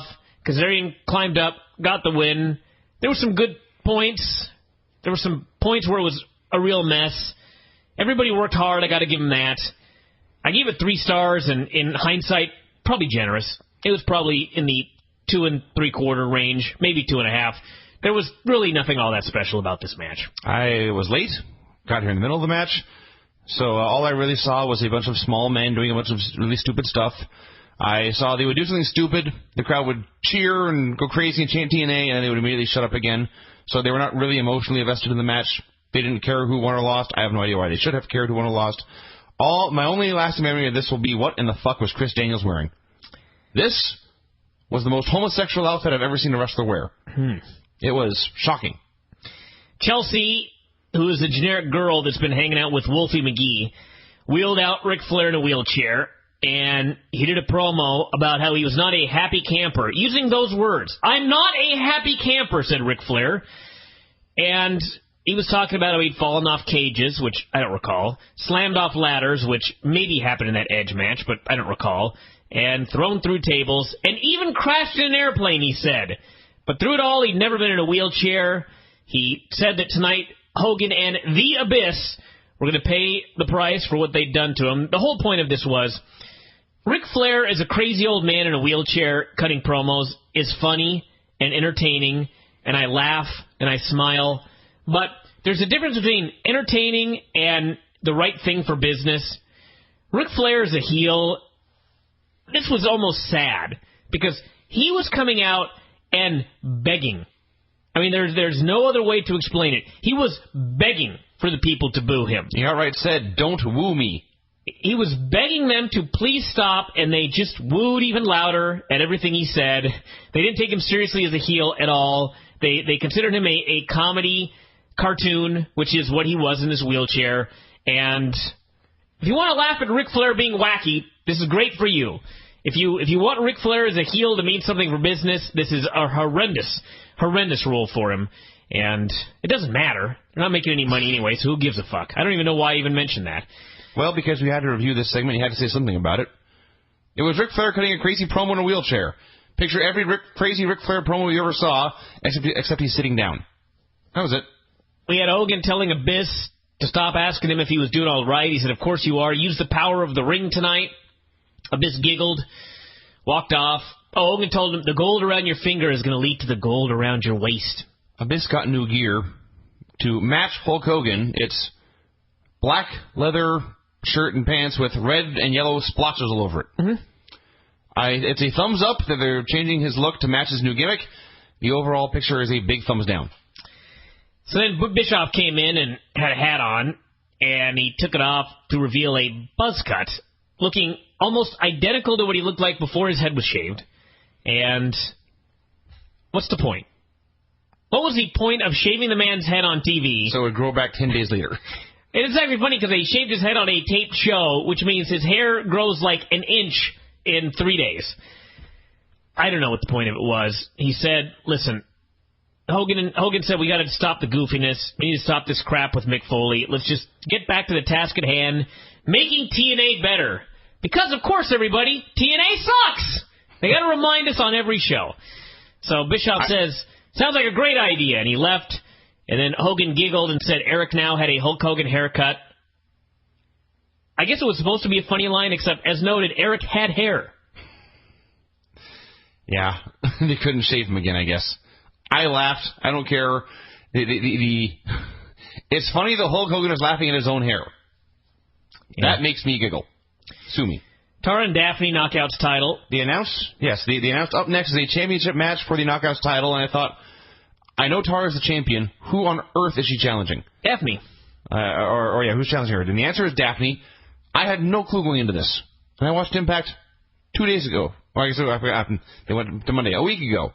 But still, I watched Daffney throw. I remember seeing Daffney throw Angelina into the ramp and drop her on her head. Don't recall anything about Tara and a title match being involved. Tara ran in afterwards and attacked her. So that makes it a title match, I guess? Mm-hmm. All right. Ratings generous, half a star. I don't even know why I gave it that. Daffney fucking sucks. Daffney is really bad. She's atrocious for being... I know we say this every time she wrestles, but she looks like it's her first day in wrestling school when she takes bumps. She just drops to her ass and rolls to her back or puts both hands down so she can break both her wrists. It's amazing. And then, after all this hideous wrestling, she busted out a Northern Light suplex. Tara is not much better. Well, that's true. It was a bad match. Daffney's selling was horrendous, as noted. So, no heat for the comeback, except for one guy in the front row that was saying boo And he wasn't even yelling it. He was just saying it loud enough that everyone could hear. We finally got a Let's Go Tara chant going, which led to a dueling chant. That amazes me. Well, it doesn't amaze me because there's no such thing as baby faces or heels in this company. Well, then not that part, but someone took it upon themselves to cheer for Daffney. I don't understand. Daffney tried to hit her with the belt, missed. They explained that it had not made contact, and so it was not a DQ, which I guess means if you bring a gun into the ring and you shoot at someone, but the bullet misses, the match is still going to continue because you didn't effectively use the weapon. No harm, no foul, I guess. I guess. So she hit a widow's peak for the pin. I have no idea why they needed to have a missed belt shot in here. And then afterwards, Daffney stole her spider because this feud must continue. Of all the feuds on planet Earth. Well, there's one that's worse coming up. But, yes. Daffney, I'd rather this feud continue because the matches will all be 1 minute and then we'll move on with our lives. I really do not need to see this goddamn Kurt Angle, Ken Anderson feud continue. That also, yeah. So if you tuned in to buy this match, you got a crappy match and no resolution to the feud. So you got nothing. Brutus Magnus did a promo. He will now be known only as Magnus. He faced Rob Terry in a global title match. If someone can explain to me why we need a global title, I will give you $10. Indeed. And no one here is collecting, I can tell you right now. So they had a match. I left the room for like 10 seconds, came back, and the match was almost over. What happened was Terry did a move. He wildly flexed. He did a second move. He wildly flexed. He did a third move, wildly flexed, and then got the pinfall. Went less than a minute. Short. I cannot even say sweet. I don't even know what to say about it. Rob Terry is still the champion. He hit a spine-bustery thing for the pinfall. Yeah, people aren't in Rob Terry. He's not very good. And rather than just be big and strong and throw people around, he has to throw these really bad spin kicks in every match, even when they go a minute. Hey, Rob, stop that. It sucks. We had the Motor City Machine Guns versus the Young Bucks Ultimate X match. Winners getting a tag title shot. And by the way, when this pay-per-view was over, this Ultimate X match is now leading to Motor City Machine Guns against Matt, Morgan, and Hernandez. Way to go. This match was all right. I gave it 3.25 stars. That may be generous. The X appeared to be lower than ever. It appeared that if I would have stood in the middle of the ring and jumped up, I could have touched the X. Now, I wrote the report on the front page, and about 30 minutes later, somebody in TNA emailed me, and I'll even read the exact email. I won't read who it's from, but I'm going to read the exact email to you, because I'm looking for help here from anybody who perhaps records a lot of TNA shows and can get some screen caps. They wrote, the X was not any lower than usual. Maybe your TV got smaller. I swear to God the X was lower. Somebody please go back and give me some screen caps to prove that the cables were significantly lower than they've ever been. And I've read a lot of people that thought the exact same thing. It was not just me. Maybe they moved the hard cam really, really high, and it looked like it was much lower, in which case, way to go, production people. Regardless, it did not look very dangerous at all, and they didn't really do anything dangerous anyway. I mean, now that I think about it, there's absolutely no way this X was at the same height it's always been. These men were hanging from the X, they let go, and they fell about 3 feet to the mat. There's absolutely no way this is the same height it's always been. So they do a match. So your source in TNA is a liar. I cannot possibly know what he's talking about. Maybe they left the X where it was, but they lowered the ring. Maybe I'm thinking maybe the X was like 5 feet tall. I don't know. I just know they were hanging from the cables, and they were like 3 feet above the mat when they were hanging, which makes the cables about 8 feet high. I cannot fathom these cables being higher than 8 feet. Remember years ago, AJ was in one of these and took that really retardedly stupid front flip bump off the cables? Yeah, you're telling me he fell from the same height that this cable was at tonight? These men here were all short. Yes. And there'd be one guy hanging from the cables, and his opponent would come up, and his head would be at least as high as their knees. Yeah. They did a good match. I mean, there was really nothing special about it. It was, again, a lot of video game style moves. It was 4 small men taking turns doing cool shit. Yeah. They were, as Doug Williams would later note, acrobats. Yep. And that was it. The Bucks lost. Saban got the X. He's getting a title shot. Really, the only other thing of note is the promo that the Guns cut beforehand, where they buried the Young Bucks, basically calling them Hardy Boys wannabes, and they used the term Hardy Boys, which was baffling to me because it's one thing if you're like I'm trying to think. You know, it's one thing if you're like, you're making fun of The Rock, and you make fun of The Rock and claim he's like a low-rent Ric Flair. At least you're making fun of The Rock. The Young Bucks are low-rent Hardy Boys. When you come on TV and call attention to that fact, that's not a positive. Sure. The good part of the promo is when they were calling them children, saying later they would be tucked into the beds by their mother, and they would spoon and dry hump their SpongeBob SquarePants blanket. Yeah. I laughed. This was some good put-downs, and it was preceded by a promo. I wrote down Angle, which sounds wrong. There was a point here where he talked briefly and then burned a Ken Anderson photo. But whoever was starting this promo said that he admired the men in the Ultimate X match, and Hollywood stuntmen would not do some of the things they would attempt. No shit. Hollywood stuntmen are smart, and they do things safely.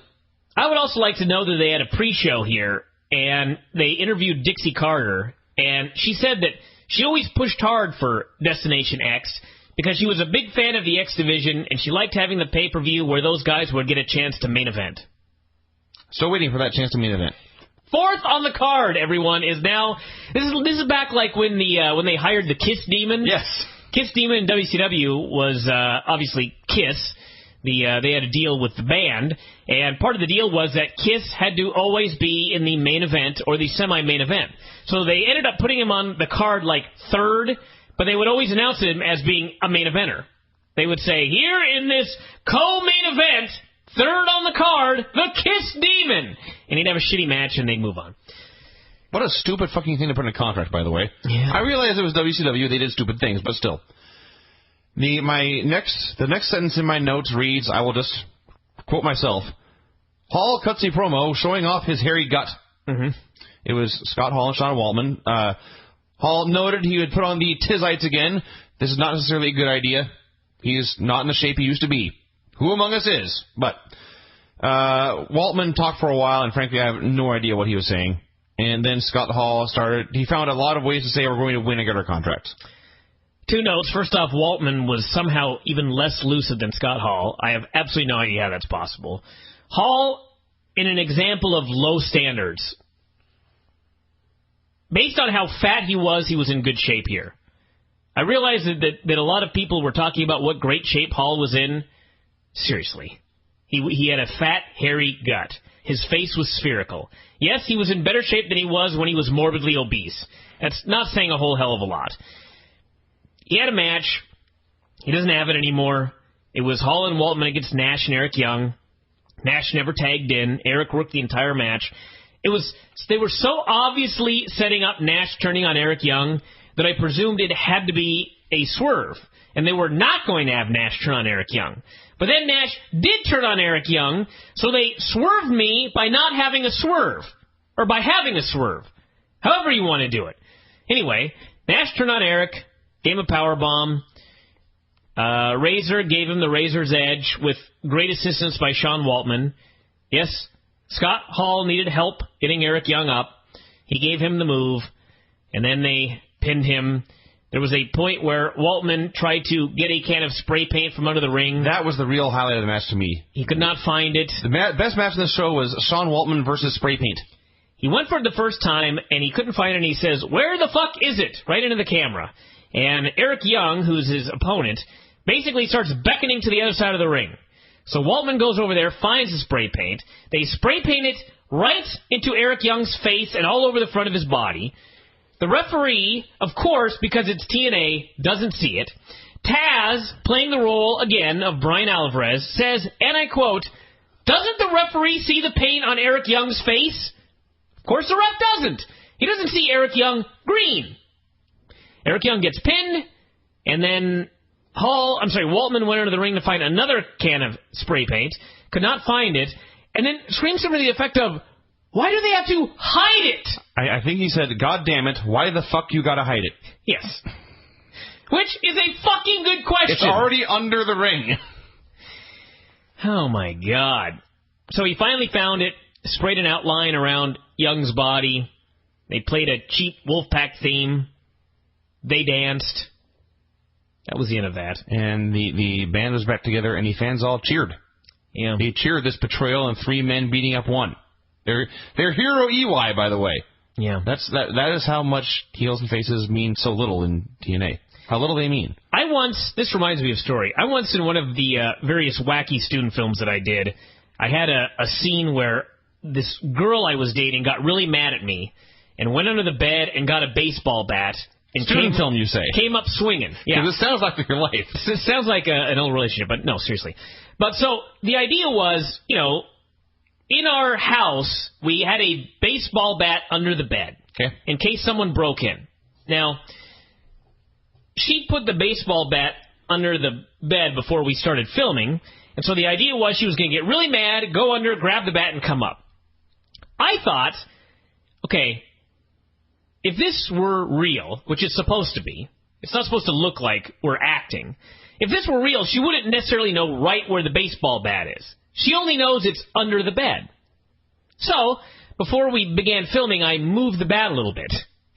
So she got... You're a fool! No, but it worked, because she got really mad, she went under the bed, she had to dig around a bit to find the bat, like you really do. Well, if you're smart and you have a weapon for protection, you're going to keep the weapon handy. Well, you keep it... I mean, you just put it under the bed, though. You know what I mean? Well, I don't know what you mean. If you want a weapon on hand to defend yourself, why would you make it hard to get to? I didn't make it hard to get to. I just made it so she wouldn't immediately just reach under and grab it. I wanted her to have to look for a split second to find it and then grab it. If you're going to keep a weapon under your bed, why do you want to take a split second to find it? Are you going to say, hold on, Mr. Burglar, I'm looking for my bat? No, you're going to want the bat right where you can get it. I don't understand this. Vinny, imagine you've got a bed and there's nothing under it. All right. Okay, you put a bat under the bed. Okay. Okay. Now, the bat's been under there for a year. Okay. You have not seen the bat in a year. Mm-hmm. Okay. If you're laying on top of the bed, a king-size bed, mm-hmm. you're going to immediately, without any hesitation, with your eyes closed, be able to grab the bat. It's still the only thing under the bed? Yeah. How are you going to know? Are you going to remember you put it at 18 degrees under the right side of the bed? You know what I mean? You have to get off the bed, look under, and grab it. Would you not? If you've seen it, you said looking around for it. Like, I had this image of someone shuffling boxes around. No, I just moved it a little bit, so it was not just reach under and grab it. I still say most of my paranoid friends who do keep weapons under the bed keep them within sight. If I said, Vince, go grab the Norman Peale book, whatever, off the bookshelf, and you put it there. I see 400 books in that shelf. You'd still have to go and you'd have to look for it. Yeah. If there was one book on the shelf, I would grab it. Okay, well, maybe there's a lot of stuff under the bed. Okay, then you should put the bat on the outside so it can be grabbed easily. But you still don't know where exactly on the outside it is. Then you're dumb. If you're going to keep... Brian, hang on. Why would you have a weapon if you didn't know right where it was? The only thing in your house that you should know where it is would be a self-defense weapon, right? It's underneath the bed. You know that. Where under the bed, though? Underneath it. I will find my friends who are children of police and thus grew up super paranoid. They will tell you exactly where the weapons are in their house to the inch.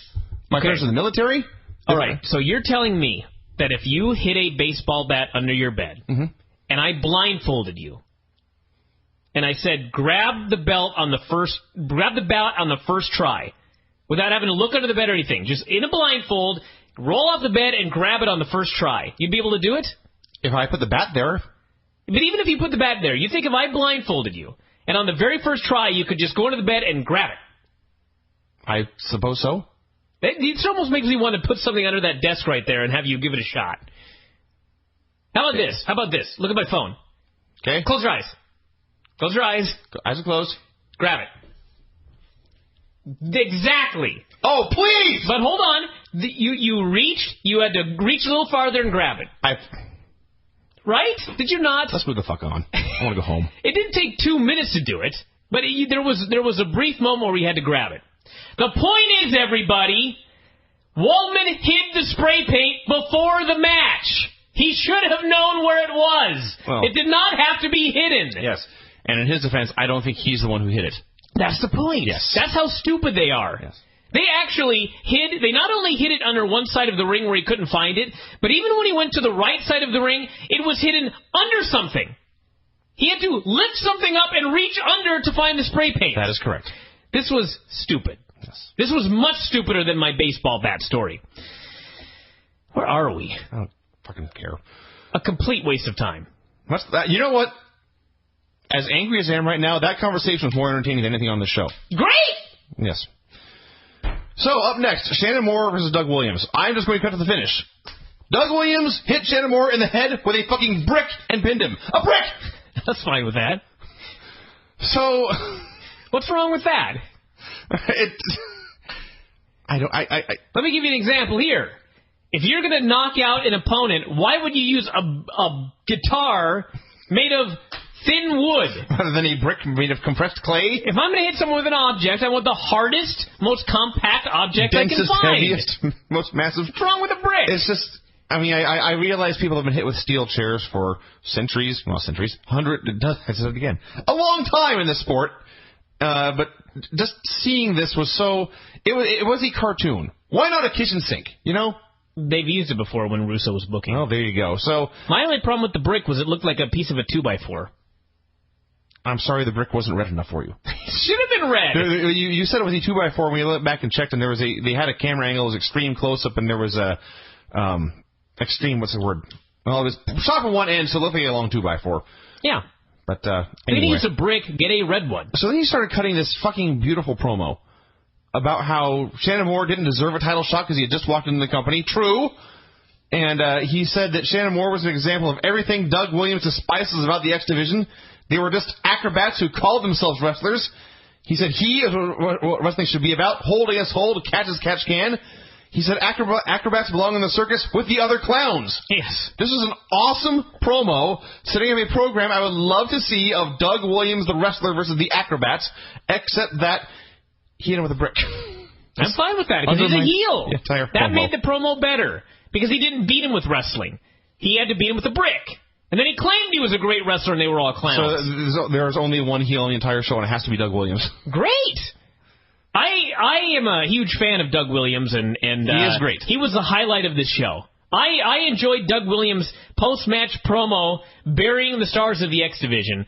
I enjoyed that a hell of a lot more than anything else on this program. And people are going to say, Brian, what a stupid promo. He buried the X Division.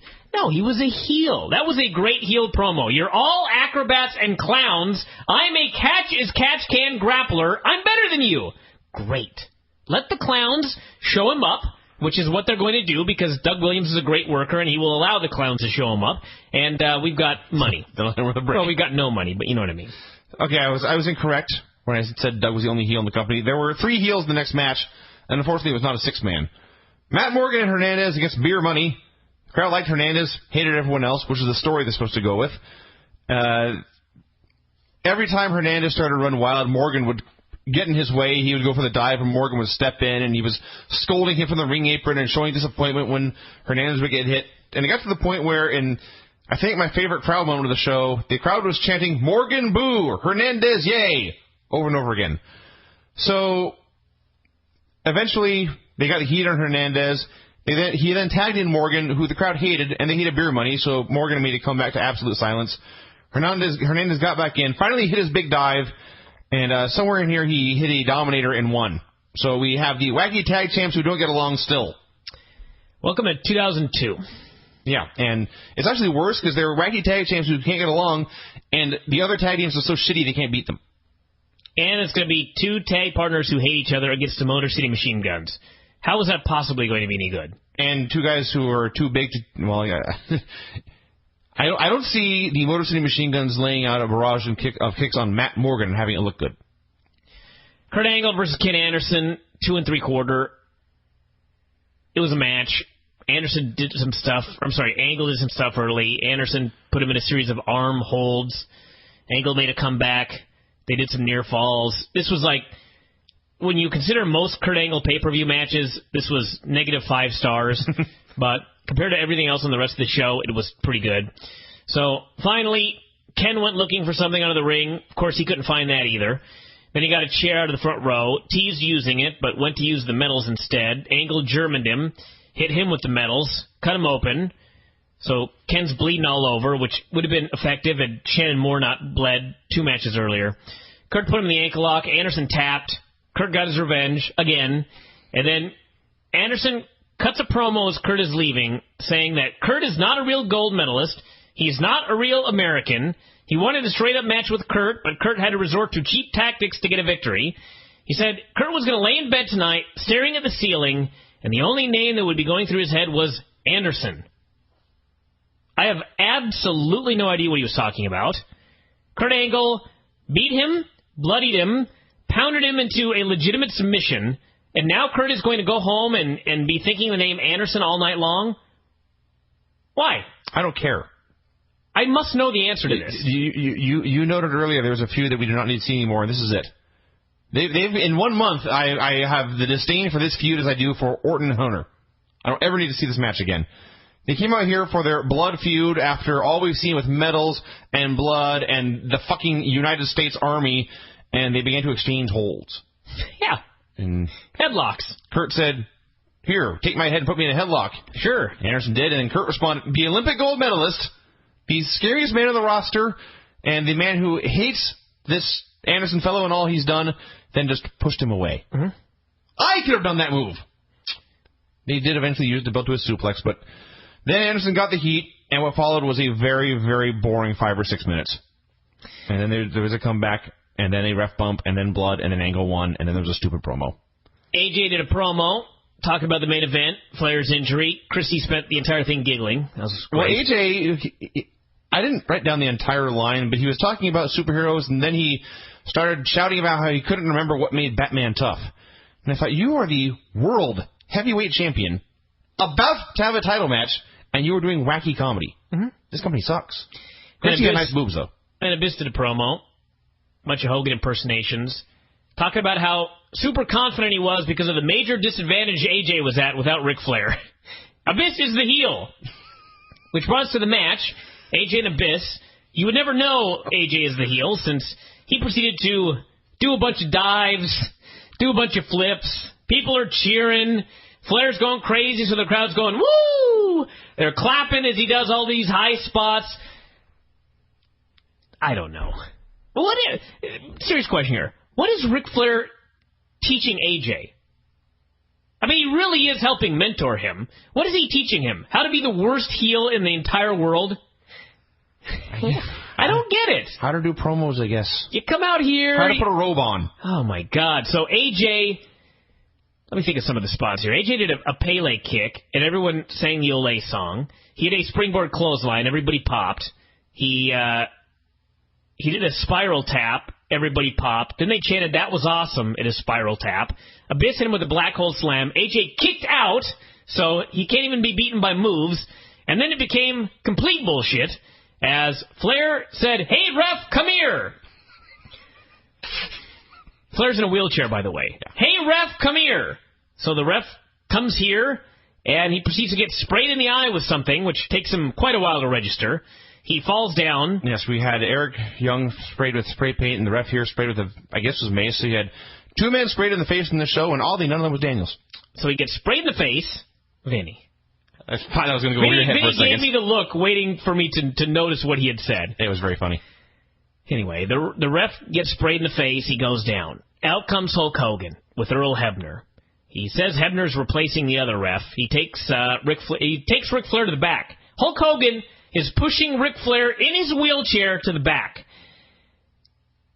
I just wish that somehow I had a time machine and I could, take this DVD and go back to the year 2000 and just show everyone in wrestling that in 10 years, this is what we would be seeing on pay-per-view. Hulk Hogan pushing Ric Flair around in a wheelchair. That's what we got here, everyone. Mm-hmm. So he goes to push him to the back. AJ proceeds to hit a springboard 450. Abyss kicks out and begins to Hulk up.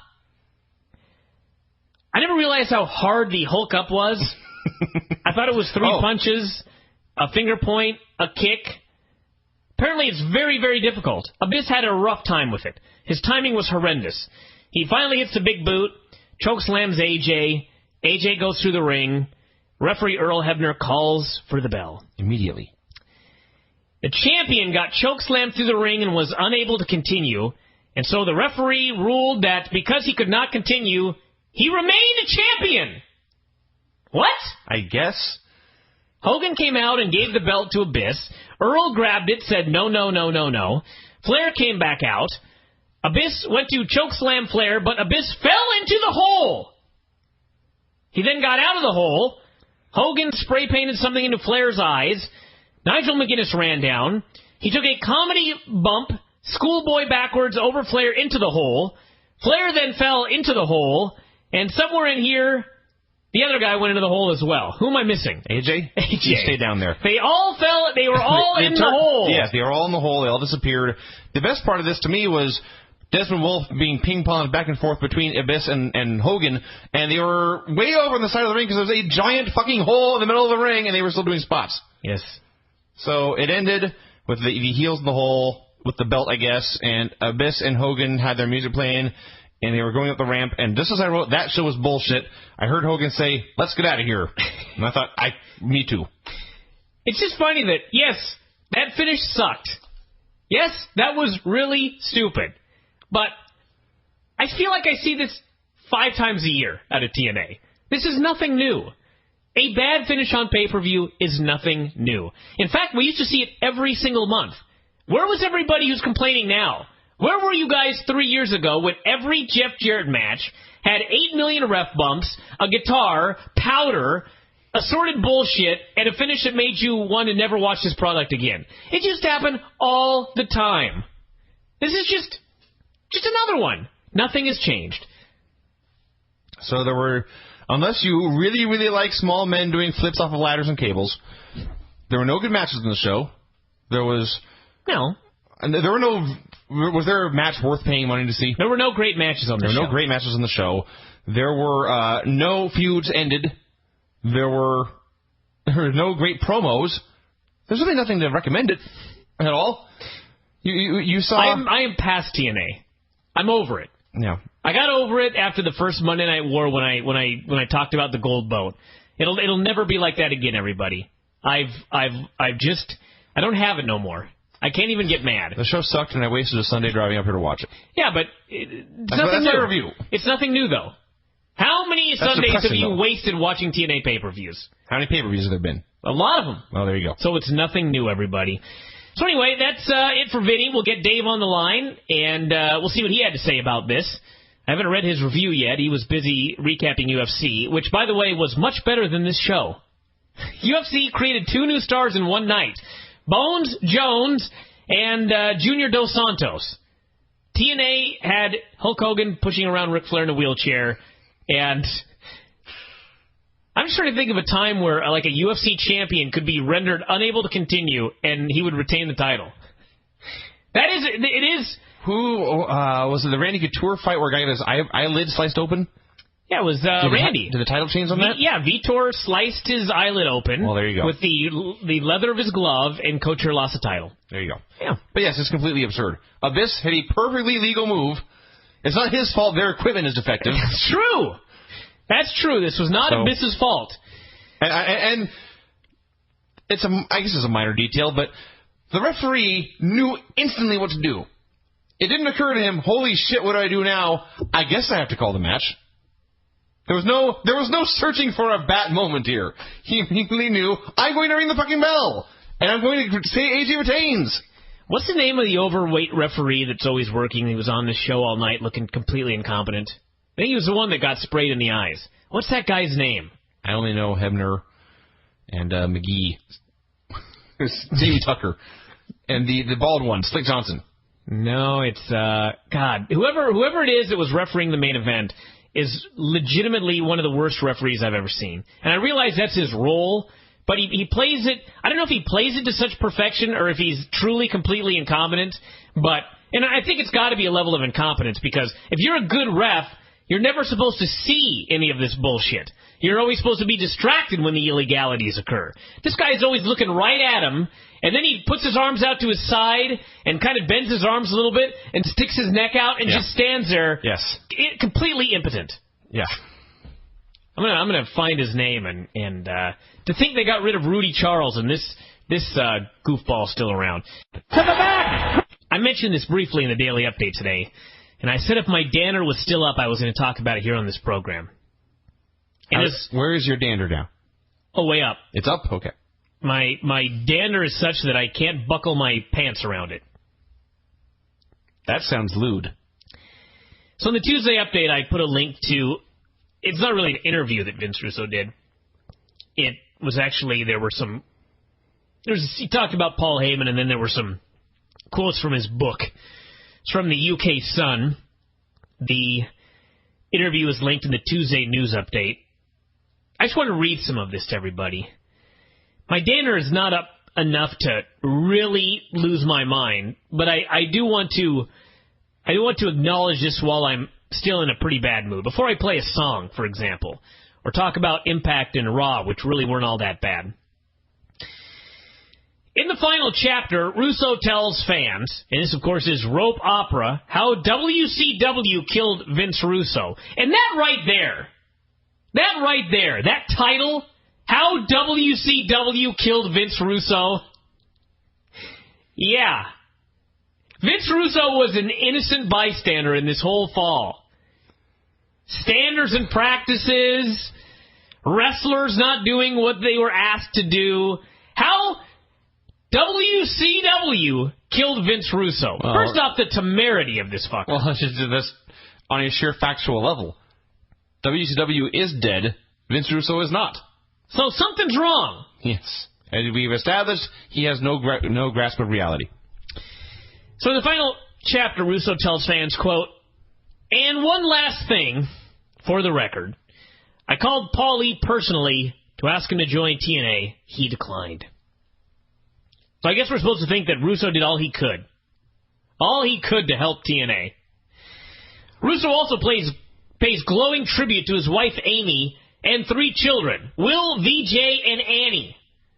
He writes, "I cry when I think of all the sacrifices the family have made for a business that will never give a damn about any of us.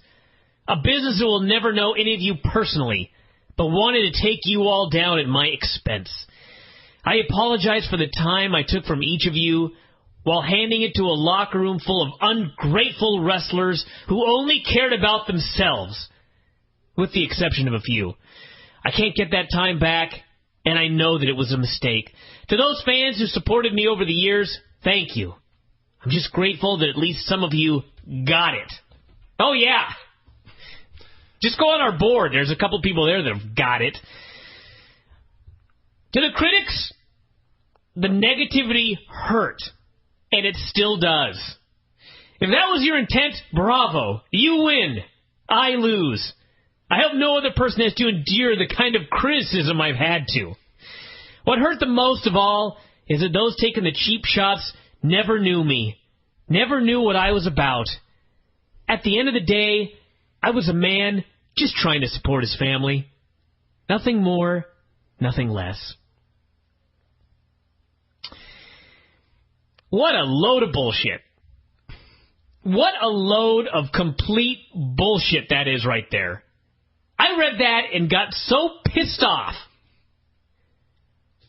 Poor old Vince Russo. He's a victim. He's a victim. The guy, he's just trying to feed his family. How dare guys like me come on this show and talk about how stupid his writing is? How dare we? He's just trying to feed his family. How dare we take cheap shots at Vince Russo? Listen, if anybody can go back, how many shows have we done? How many Bryan Vinny shows? Literally, like 600 of them. Somebody did a count the other day, over 600 Bryan Vinny shows or something like that, which I see you immediately hang your head in shame on the microphone. We've done over 600 shows. You go back, you find a single time prior to today that I have ever said the names Will, VJ, and Annie. Until this moment, I had no fucking idea what his children, what his wife's name was. I've never said a goddamn thing about the guy's family. I've never even said anything negative about Vince Russo as a person. I've said many times. Well, you did call him an idiot. He is an idiot. He's an idiot at his job. Yes. He is a goddamn idiot at his job. What the fuck does that have to do with him as a person? Don't know. I've never said anything like, man, this guy should be killed. I may have. Man, this guy, his family should be taken from him. Don't think I ever said that. Man, what a poor father this guy is. Yeah. You ever heard me say anything like that? I don't give a fuck what Vince Russo does in his home life. I may have made jokes like, maybe tells his kids to get ready for school and then takes him to the dentist to swerve. May have said shit like that, but it's a joke. It's not even a negative thing. Maybe he does do that. I don't know. If it does that make him a bad father? No, he's a jokester. I've never said a goddamn negative thing about Vince Russo personally. I've said I'm sure he's a great guy. Oh, Brian, when you take your work as seriously as Vince Russo does, criticizing his work is criticizing him personally. That's his problem, not mine. It's not my problem. It's not my. Now, I will say this about Vince Russo's. Vince Russo has a flaw as a human being, as we all do. Some more than others. Vince Russo has the flaw that he can't take responsibility for anything in his work. Maybe he takes responsibility for shit he does at home. I don't know. I don't give a fuck what he does in his home life. But my God, have you ever heard an interview with Vince Russo asking about mistakes he has made? In fact, I have. Vince Russo... Well, I've heard interviewers try to ask him about that, but they have made a fatal flaw for he has never made mistakes. Well, no, it's not even that. It's an interview with Vince Russo is completely useless because you will ask him why he did a certain thing, and he'll say, "Bro, I know." And he'll go, "Yeah, you're right, this and that, but this happened, and this happened, and I ended up having to do this, and the talent wouldn't do this, and standards and fucking practices, and ma. It's always somebody else's fault. Vince Russo's flaw is that he can't accept the fact that he doesn't know what he's doing in his job. That is a massive flaw. Listen, if I ran a business and clearly I was doing everything wrong, you'd think I'd have to make some changes. I mean, if our subscription numbers were badly plummeting, let's say that I brought you on board in 2006 as part of the 2005 as part of the Bryan and Vinny show. Let's say we had 100 subscribers, and I brought you on board, and the next day 10 people quit. Well, to be fair, that is what we both expected to happen. And then we did another show, and 10 more people quit. And next thing you know, I've got 10 subscribers. Mm-hmm. I go, something ain't working here. Let's get rid of this fucker. Right. You'd be history. Because you see what's working and what's not working, and you do something about it. Vince Russo has an inability to do that. Vince Russo, in that situation, would have given me a raise. He would have. Yes. He would have given you the show. Sure. He would have taken him off the show and just given you the show to run solo, and then he'd be baffled why it wasn't working. He'd blame our server, the server company. He'd blame Google, China. He'd find somebody to put the blame on other than you. Same thing with Vince Russo. The guy has absolutely no idea what he's doing. He doesn't learn. He never learns from wrestling history. He never learns from what's right and wrong. But this all has to do with his job. Nobody ever takes cheap shots at Vince Russo. What's a cheap shot? Pointing out that his bullshit lines about bringing up ratings and all this crap, by bringing up the numbers and pointing out that he's wrong, that's taking a cheap shot? No! That is pointing out truth. I never come on here and lie. I never come on here and say, man, last pay-per-view Vince Russo book did 1,000 buys. Never. I honestly tell you what I really believe and what I know about TNA business and Vince Russo's effect on it. And all of these numbers, I mean, all of the ratings and everything like that, you can look all that shit up. Buy rates are a little bit harder, but the ratings, you can go look all that shit up. You can go through his book. He's got all this bullshit about how he went to WCW and the ratings went sky high and all this stuff. Death of WCW has all the numbers, and if you don't believe him in that book, you can go back and look online or look in the Observers or look wherever, and you can back up all those numbers. They're all real numbers. I just got so pissed off reading this, hearing this guy cry and bitch and just moan about, oh, everybody takes cheap shots at me. Everybody's so mean to Vince Russo. They don't know what kind of guy I am. It doesn't fucking matter what kind of guy you are. Look at Vince McMahon. The shit that guy's done in his life. He's a dick. Does it fucking matter what kind of person he is? No! We never talk about that.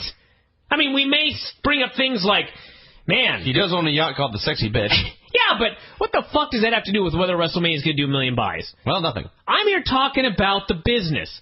I don't give a fuck what Vince McMahon is doing on his private time unless it adversely affects his business. What a crybaby. It was very What whiny. a melodramatic crybaby. And it is amazing that, the business was so cruel and took all the time away from his family, and it caused him to get the attention of the... So quit! Yes! The cruel, hardworking critics, and it broke his heart so much, he stayed in the industry for another decade. He's still there now! Yes. Decade can counting. I mean, if you want me to take cheap shots at him as a person, I could ask the question, well, if this is so hard on your fucking family, why the fuck are you still doing this job? Answer that for me! Honestly, man, I got a family, and they're miserable. I never devote enough time to them. They hate this business. I hate this business. But goddamn it, I'm going to keep doing it. Why would you do that? I don't know. Just melodramatic bullshit. Pissed me off. So there you go. Here's my thoughts on Vince Russo's crying, pandering, pathetic attempt at getting sympathy here in his fucking book. Just disgusts me. We have to talk a lot more about it, really, because... I don't want to. You have something to say? Go for it. You mentioned on the show like a month ago, it would be in your best interest for Vince Russo to succeed. Yeah. And it always has been. Yeah, why would I want Vince Russo to fail? Why would I want anybody in this business to fail? It would be best if everybody succeeded. Yes. It would be best if everybody made money. And I'd make money. Everybody would be happy. Sure. Fans would be happy. I mean, hey, think about this. Think about this. I realize that people love the impact when we rant and rave about impact. But you realize that we do have a fair number of people that every now and then they'll go on the forum and say, man, I'm bored of the same old reviews. Right. I'm bored of the same old stuff. Right. Like it's our fault that the stuff we're reviewing is the same old shit. At least it's changed a little bit. But if you look back 8-9 months, there was a period where everything was extraordinarily stagnant. People seem to have forgotten that because WWE has been so great building up WrestleMania. But you go back like 9 months, this fucking company, the same guys in the main event on every show, having the same matches, it was the same boring program every week, and we had to review it, which in turn was boring, because we're repeating the same stuff we repeat every week about the same guys, and people got on us about it. Right. That actually always pissed me off. It's my fault that Randy Orton and John Cena are having their 9th consecutive match. Yes. How in God's name is that my fault? I want that to change more than anybody. So, again, if wrestling is successful, the fans are happy, I'm happy, I make a little bit of money, the fans get to hear something different on the radio shows. More wrestlers have jobs. Everybody benefits. Why would I want to skewer anybody? Now, I'm happy skewing Vince Russo because for 8 fucking years, it's been the same failure. Never learning from any mistakes. Just the same failures, one right after the other. Time to get rid of the guy. Time to hang that guy out to dry. Now, when we get into the Impact Report here tonight, I realize that yesterday and even today looking back, it was a better show. Yes. This was a much better show. It is ironic. This Russo rant is coming on a vastly improved Impact. But you can go back in history, and there have been good impacts. It's not like every impact in the history of the world was bad, except Monday night. This is not the first good impact ever. No, this was a good impact. This impact was greatly improved over the week prior. Thumbs up to this impact. Now, if you go back through the archives, there are many impacts that we gave thumbs up or 2 thumbs up to. Ultimately, it always goes back to the same old shit. Maybe this time it'll be different. We'll give the guy the benefit of the doubt.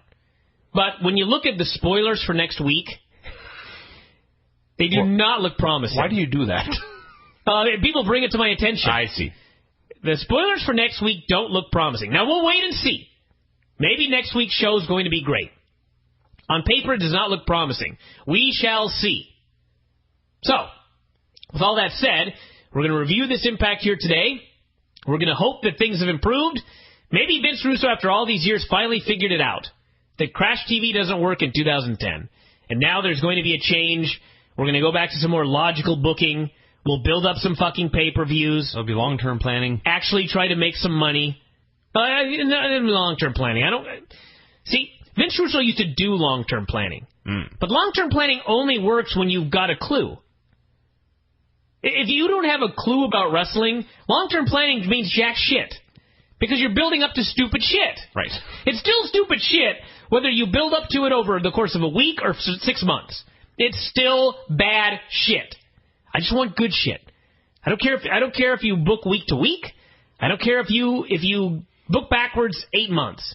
I just want good shit. This Impact was good, so we're going to talk about it here, and we'll see what happens next week. So, I've wasted a lot of time here ranting, so let's start on Impact. You go ahead and start. Well, as we sit here talking about how this is a good Impact and how happy we're with it, it started off on a dour note. Eric Bischoff was in the ring allegedly playing guitar. It was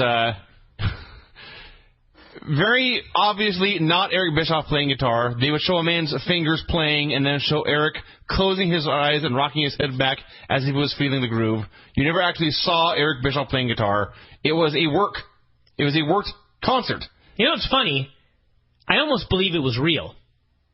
I realized that we never actually saw a shot of Eric Bischoff, like his whole body playing the guitar. We only saw close-ups of his hands without a face, and we only saw close-ups of a face without a hand. And I, too, assume this had to have been bullshit. But however, it is possible. This was a live show. Yes. And the fingers playing the guitar were on cue. And I just find it a little hard to believe that TNA didn't fuck this up.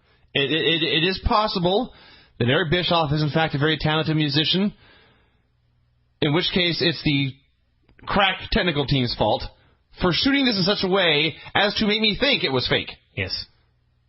Regardless. Whether it was fake or not, that was the impression I got watching this live.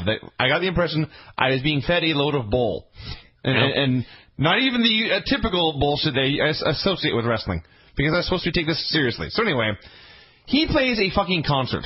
This went on forever. Eric Bischoff alone in a spotlight playing his guitar.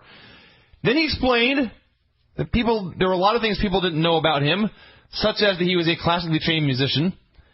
And then he explained that is why he hates Jeff Jarrett.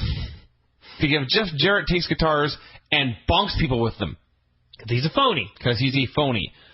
So he challenged Jeff to come out and play. This is the best explanation they can have for why Bischoff has been fucking with Jarrett for a few months.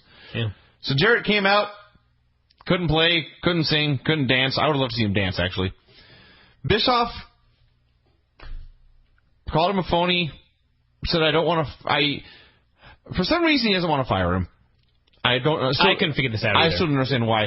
He challenged Jeff to hit him with the guitar. And Jeff teased it, and then finally thought better of it and refused. And this disappointed Eric. So he started calling Jeff a coward and whatnot. Started saying this is what your daughters are going to think of you. Taking cheap shots at his family, in fact. And so Jarrett returned, and Bischoff had his back turned and was ranting about whatever. And he turned around, and Jarrett mocked him with a guitar. And this was the best prop guitar ever. Because it made a very loud noise to the point where I was actually concerned for Bischoff's safety until they showed a million replays, and you see his head does not move, the guitar shatters all around him, and then he sells, and he's fine. But I was terrified with this Impact. And then that was that. So Eric got what he wanted. Jeff hit him with a guitar. Jeff went backstage. Mick Foley was there saying, boy, I bet that felt good. They hugged. They went to commercial, and they came back, and Eric was still in the ring. He got to his feet and started talking, and he was angry but unhurt from this crippling guitar shot. So that's how devastating it was. It knocked him cold for 5 minutes, and he was just magically better. So even though Jeff had done what Eric wanted him to do, and even though Eric hates Jeff, he still refused to fire him, saying instead he would book Jarrett versus Foley with the winner getting fired in about an hour. Or excuse me, the loser getting fired, or the winner, however you look at it. With the loser being fired in about an hour, and then he said the winner will be my bitch. And they cut backstage.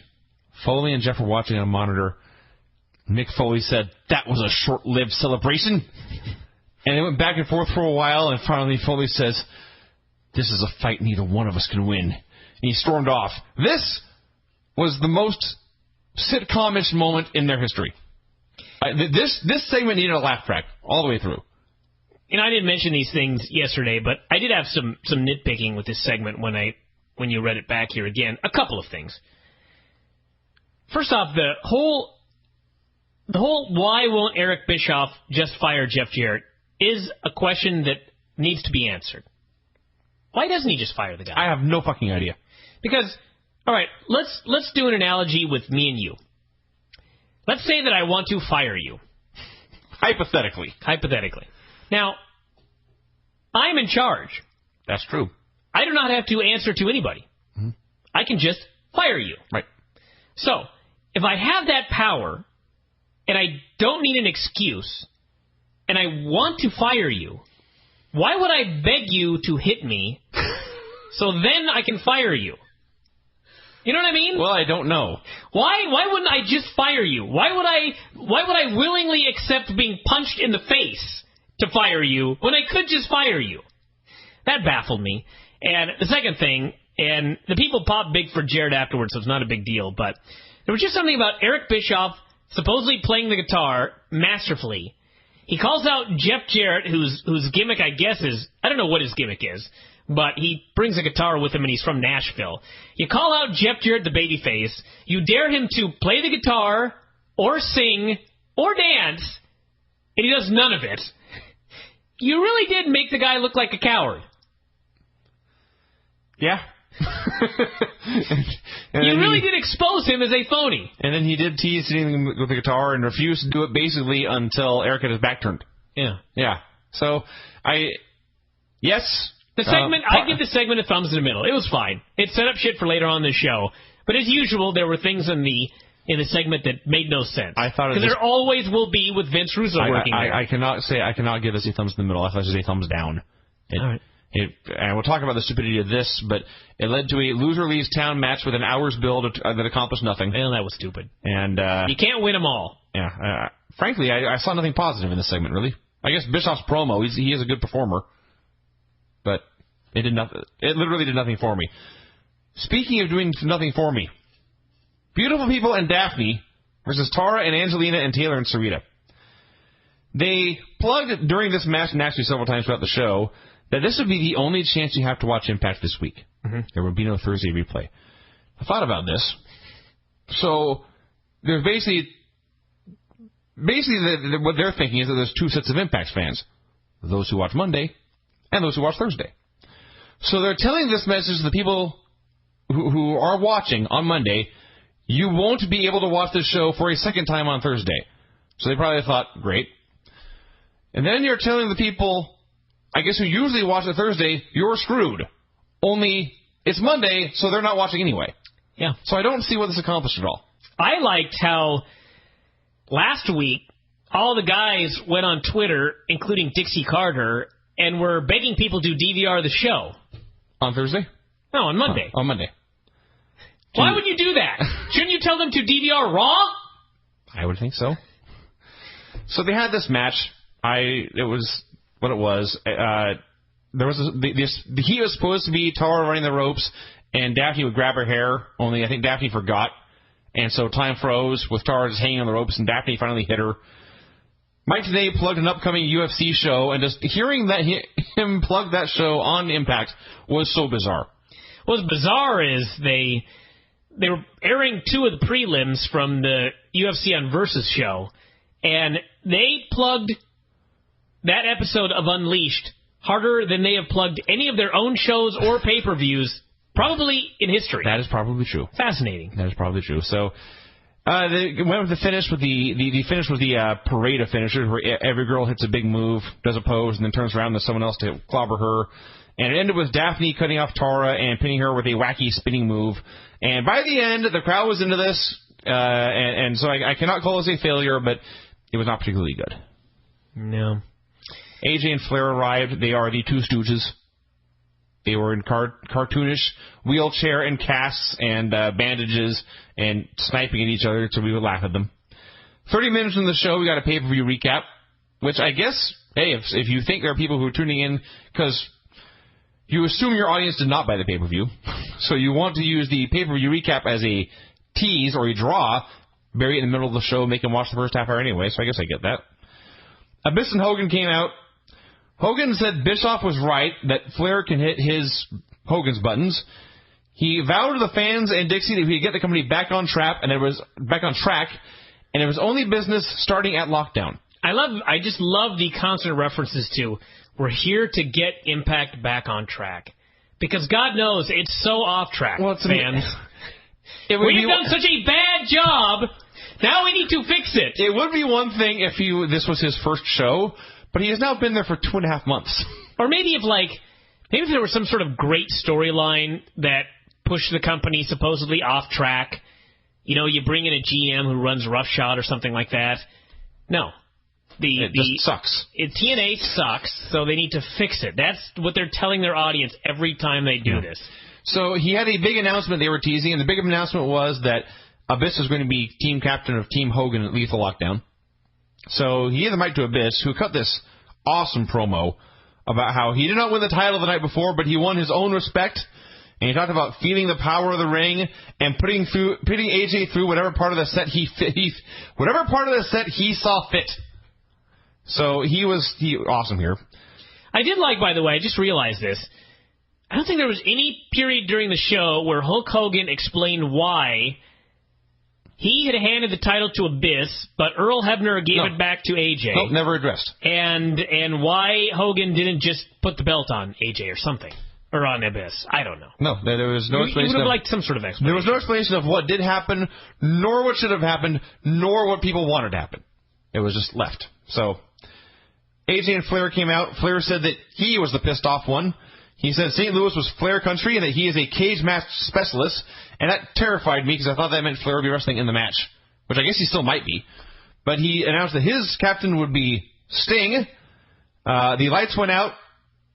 We went to that SmackDown taping 2 weeks ago, and The Undertaker did a lights out appearance, and we talked about how I didn't notice them sneaking Undertaker down under the ring, but what we didn't talk about was how the lights went out.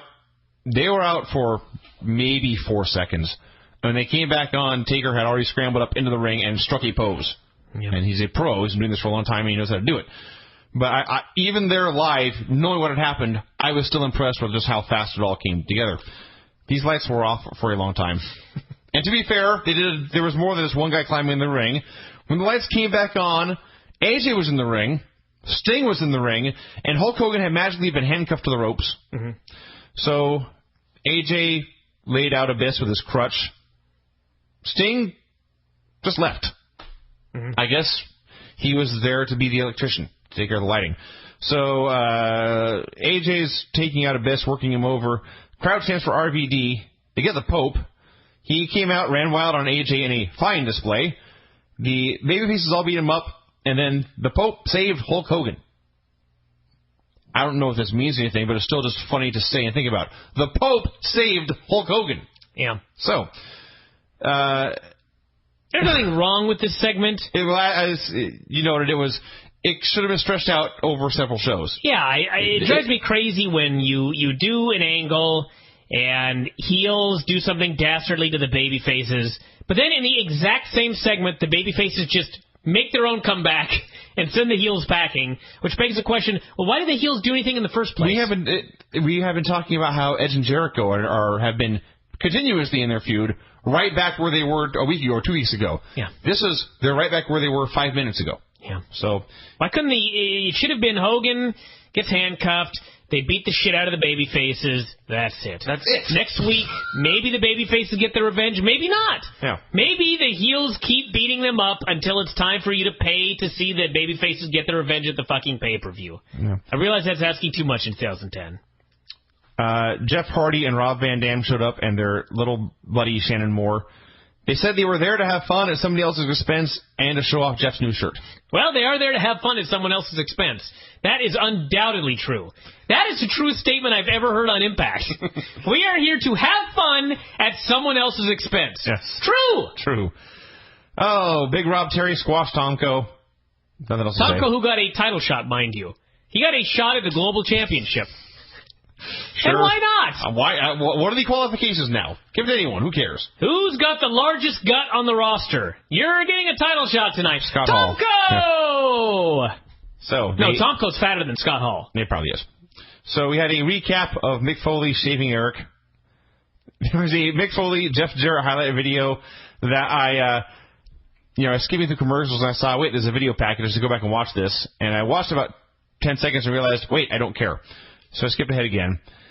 Foley and Jarrett were doing a promo. Foley said that he had been thinking of driving Eric Bischoff out of TNA.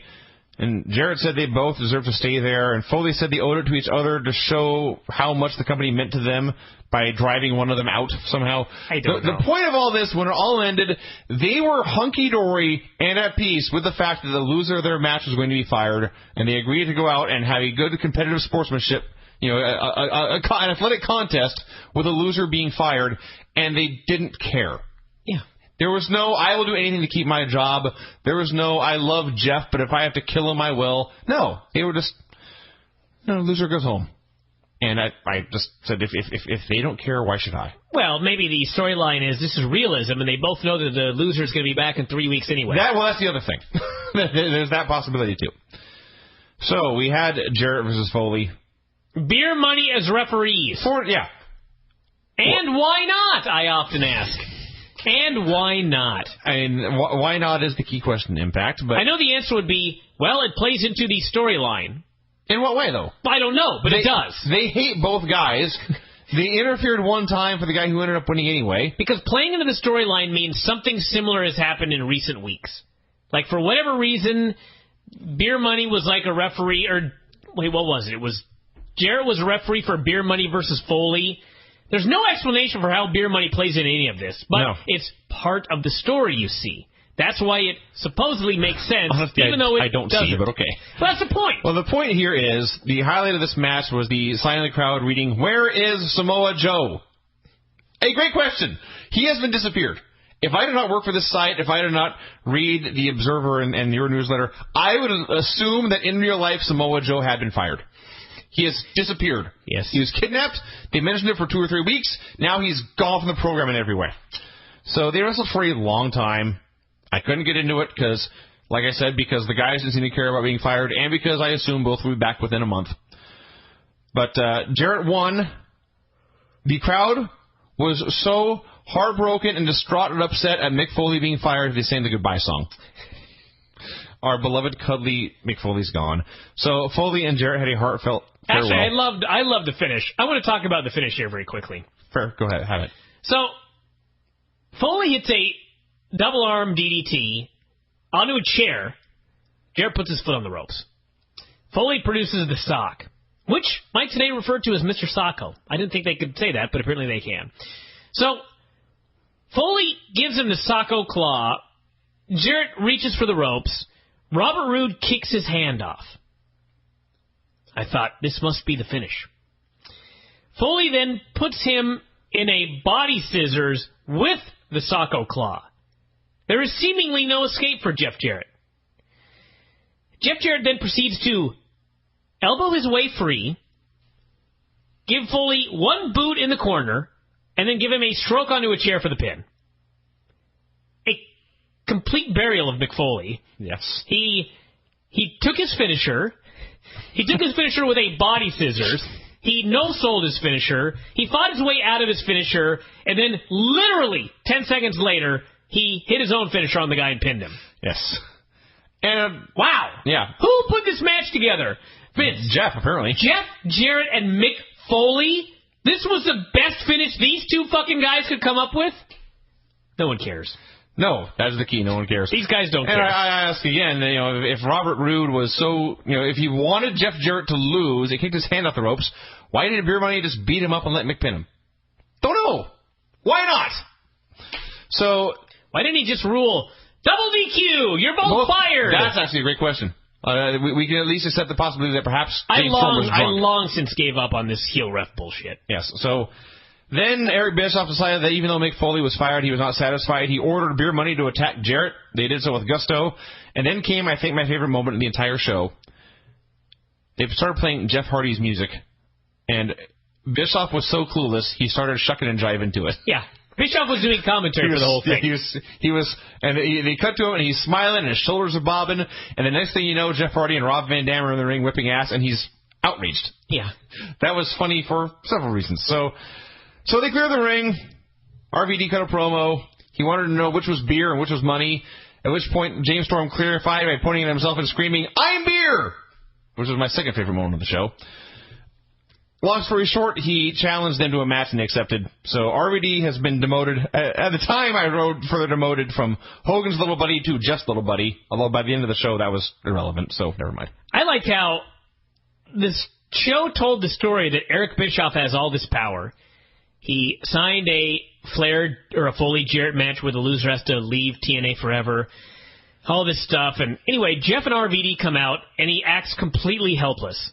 My God, what's happening? Yeah. Who okayed this? Yes. How dare this happen? Well, yeah, that's... You cannot just stand up and say, no, this match will not take place. Security, get these two dipshits out of the building. This has been a TNA thing for years. There are always multiple people in charge, and they could always pull rank on each other for whatever's convenient, for whatever story they want to tell at that moment. Sure. So this is just more of the same.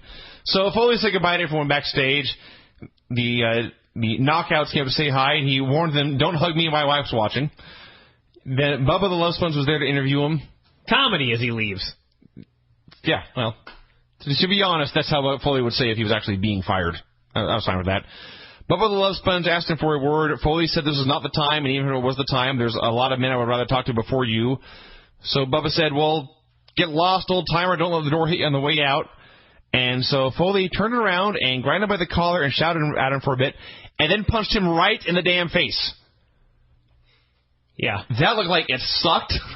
Yeah. I marked out for this harder than I did for any punch on the UFC show. This was a louder reaction for me than John Bone Jones breaking that dude's face. He hit him hard. So that was that. It was funny because as soon as Bubba appeared, despite these signs you see in the crowd, most of them hate Bubba. Yeah. So as soon as he appeared, massive boos, and then when Foley socked him, huge ovation. Yeah. He may be the best heel in the company. Bischoff met with Hulk. Hulk was a little upset. Said Foley could have been an asset. Now he's gone. He said he understands how things can get personal, just like he got tied up with Sting, but that was in the past. I saw Sting put you in handcuffs an hour ago. Yeah. It's not really in the past. Well, it is. I Technically. guess it's an hour ago. It's the very recent past. And then he asked asked Eric to please leave Jarrett alone because, and I quote, Jarrett's getting over with the fans. Yeah. But Foley apparently was not. I guess not. So that was that. I just like how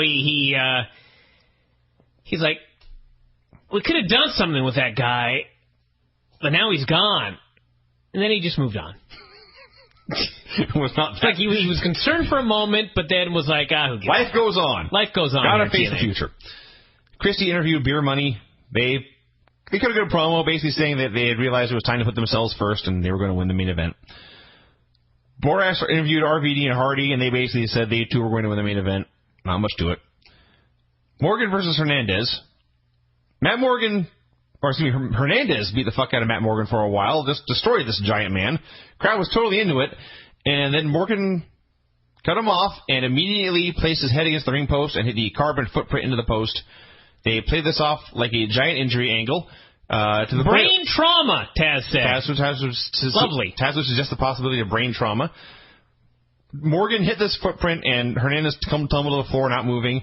And Morgan rolled into the ring and then whispered to the ref, like, I think I killed him. And the ref went outside and held up the big X. And they came down and they took care of him. And they had, as they noted, his best friend Homicide there. Not noting that the last time we saw these men on TV, they were trying to kill each other. Bitter blood feud. Bitter blood feud. So it was... I just love this idea of, let's try to make this one look real. Well, what about the rest of the shit on the show? Yeah. That's all fake? We want to tell the crowd, and this is another classic Vince Russo move, everything else you've seen on the show is fake, but this is real. Sure. So... Which is funny, because still no one believed it. Yeah. So, well, they did not get the goodbye song, at least. But it was a big deal. They went through many segments of just tending to him and carting him back to the backstage and getting him on an ambulance, and Hogan said telling someone to call his wife because she was not watching. I was going to say, she had the DVR on. So it was no one believed it anyway, and I don't know if you could really make them believe it, but if anything, and this is going to sound perhaps retarded, if anything, they did too good a job of faking it. Because from Morgan whispering to the ref, I just killed him, to the ref running out and turning right to the camera, holding up the big X sign, everything just came off too perfectly realistic. Yeah. So, but it was not terrible. I mean, they established that, they're still tag champs, and Morgan has taken Hernandez out. Hernandez will be out for who knows how long, and then we'll come back and get revenge. And this is a simple story that's been told 8 million times in wrestling. It usually works great. So, huzzah. The other, this is also a nitpick. They cut to the announcers for the wrap up, I guess, the injury angle, and the segue back to more wrestling. And Taz was flustered, didn't know what to say. He uttered his unfortunate line about brain trauma. But Taz was actually believable. And then Mike Tenay started to speak, and it's really not his fault, but everything Mike Tenay says sounds like a sales pitch. It's just the way he is and the way he talks. He is a Vegas showman. So as soon as everything he sounds, whatever he says, it sounds like a giant shill. So we got So what'd he say? Oh, just that. Back to action. Essentially, yes. So and we're very concerned about the head injury of Hernandez. Back to action. Got a video recap of the band getting back together. Beer Money versus Rob Van Dam and Jeff Hardy. This match ruled. This was my favorite TV match in a long time on any show. At least as far back as that Rey Mysterio-Luke Gallows match, the first one about a month ago. Heat on Jeff for a long time. Jeff is an awesome face in peril. Hot tag to Rob Van Dam. Rob Van Dam makes an awesome comeback. They did a bunch of stuff at the finish, and then the finish was both baby faces hitting all their cool moves. The senton and the 5-star frog splash for the pin. Baby faces won. This was just great. I loved this match. Caught you off guard there, didn't I? I thought you'd keep going. Yes. It was a great match, yes. Yes. So, the other remarkable thing that happened here, they plugged matches for next week. Yeah, they did. During the match, they plugged Tara versus Daffney, First Blood. Now, we'll get to that in a second. We'll talk about that first. This is a match no one on earth could possibly want to see. Two bad wrestlers who have had many bad matches. Now, they're going to make us, I guess they were supposed to be excited by the possibility of watching a woman bleed. No thank you. But I didn't even care. I didn't care that I have zero desire to see this match. I was so happy they were just plugging anything for next week that I just cheered. I threw my arms in the air and I cheered. So the match finally ends, and RVD and Jeff are celebrating. Eric Young hits the ring and basically announces that next week it will be himself, RVD, and Jeff versus Scott Hall, Kevin Nash, and Sean Waltman, which I have hardly any more desire to see, although it at least has bigger stars. But hey, they're promoting next week. Woohoo! Yes. It's an episodic feel to this. Eric Young, one man does not fit in this match. Eric Young is just not doing it for me lately. He is certainly the low man on the totem pole there. I was a huge fan of Eric Young for a long time until they killed him.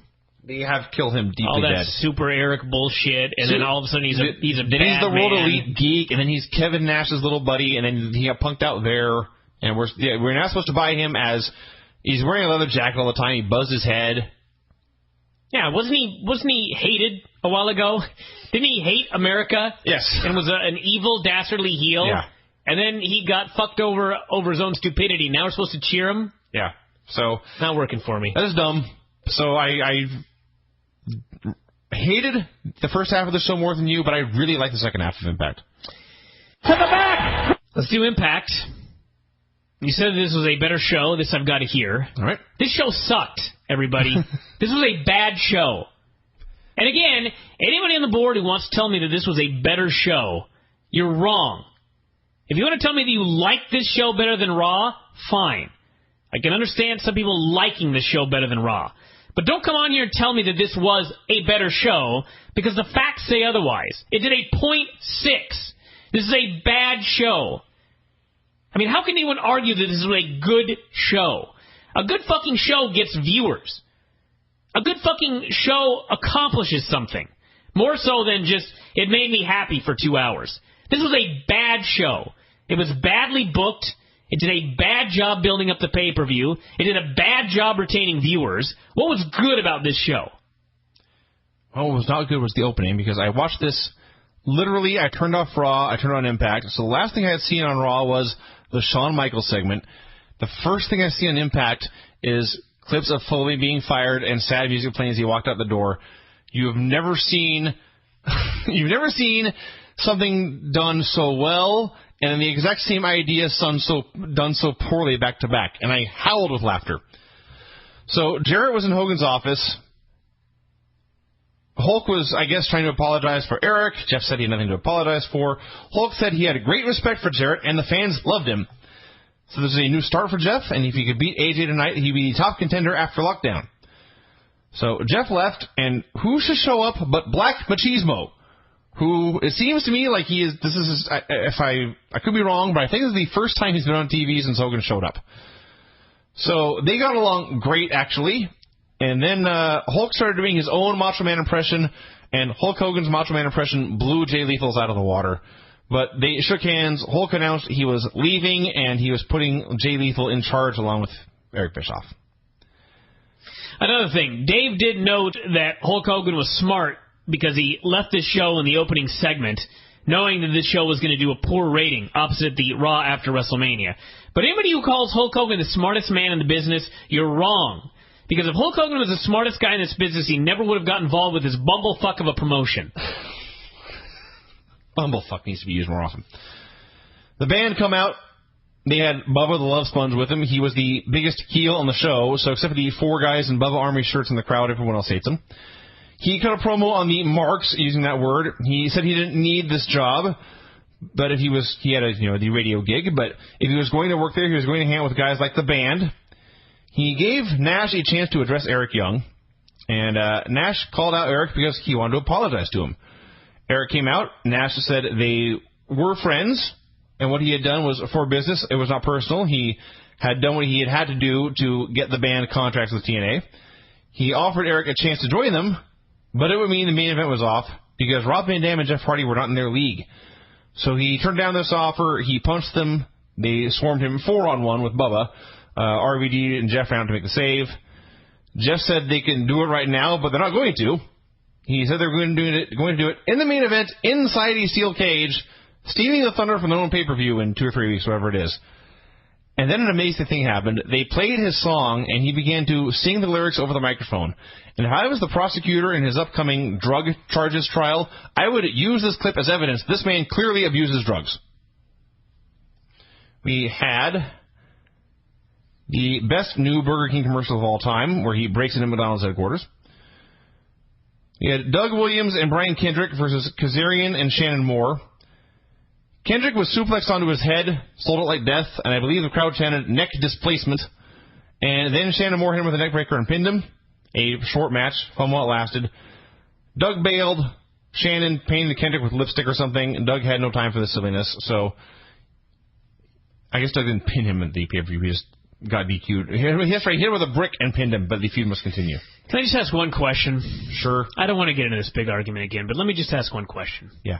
Jesse Neal. I was mad at that too. But I mean, when Jesse Neal, when he's portrayed as a heel on TV, the fans should not be allowed to boo him. There's just a question. I'm not trying to start an argument. I just want to know what the difference is. He's part of the show. He's not in uniform. He's at that point. He's just another wrestler. He's not carrying the flag. He's not displaying the uniform of the armed forces. It's entirely possible. But just to make it clear, I just want to make it clear. I'm not going to start an argument. If Jesse Neal, if his wrestling character worked in fatigues and was a heel, you would be very upset if the fans booed him. Well, there was once a guy named Sergeant Craig Pittman who did that exact thing, and that never bothered me. Or Sergeant Slaughter. I was going to say he was Iraqi at the time, but then the first part was All I'm saying is if the fans were booing the soldiers, if they were actually booing the soldiers like, we don't like your performance here, or we think that you people suck, that would upset me.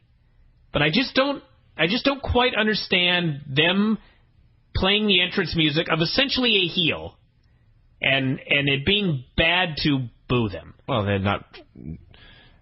In minor detail, they had not started his entrance music yet. I mean, everyone knew John Cena was about to come out. So. I didn't even think for like 1 second, how dare these people boo these troops? Well, I did. And it's entirely possible that makes me an asshole. I don't know. I was just looking at different... Maybe to look at it through the eyes of an asshole. Let's move on. All right. Eric Bischoff called in Miss Tessmacher, who they apparently hired Brooke from ECW, and of course they put her in a dress. Now, it's a tight dress. She looked good, but I did not know. I thought this was just some new girl until I found out later what her old job had been. So, way to go, TNA. He told her to ban Jay Lethal from his office. She failed. Lethal came in. He offered to make Eric Bischoff the third member of the Mega Powers. Eric said that sounds awesome. Lethal booked a bunch of 80s guys. Eric told him to book a main event. There you go. Pope came out, and he cut the best promo of all time. So great that this segment did a .5.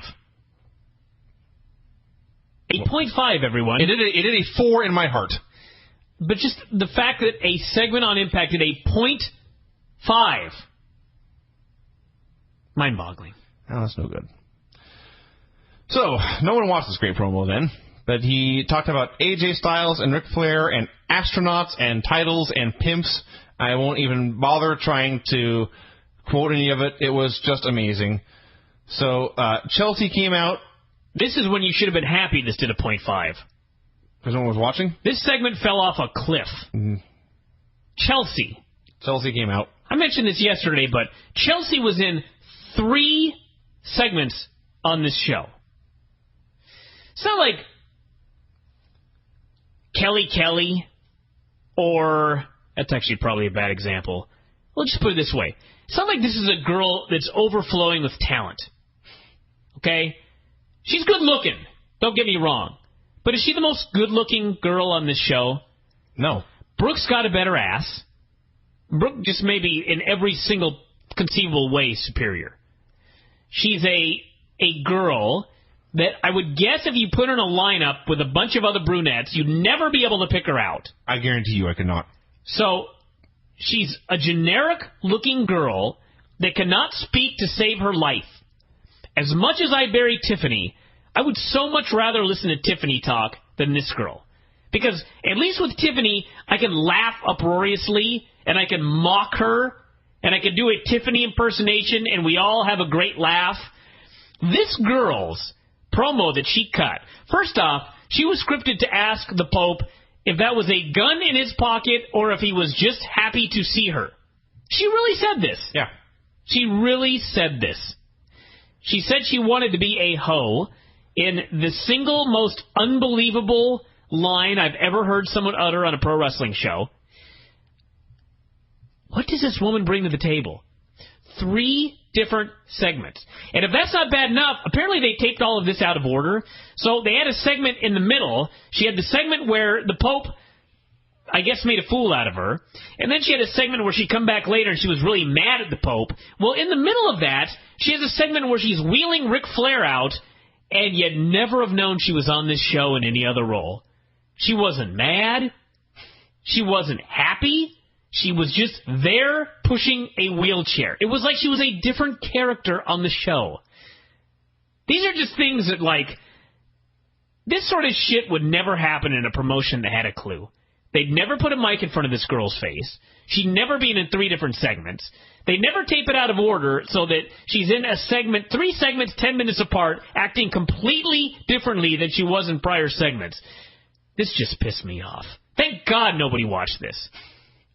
When she asked if he had a gun in his pocket, I was hoping he'd actually pull out a gun. But he did not.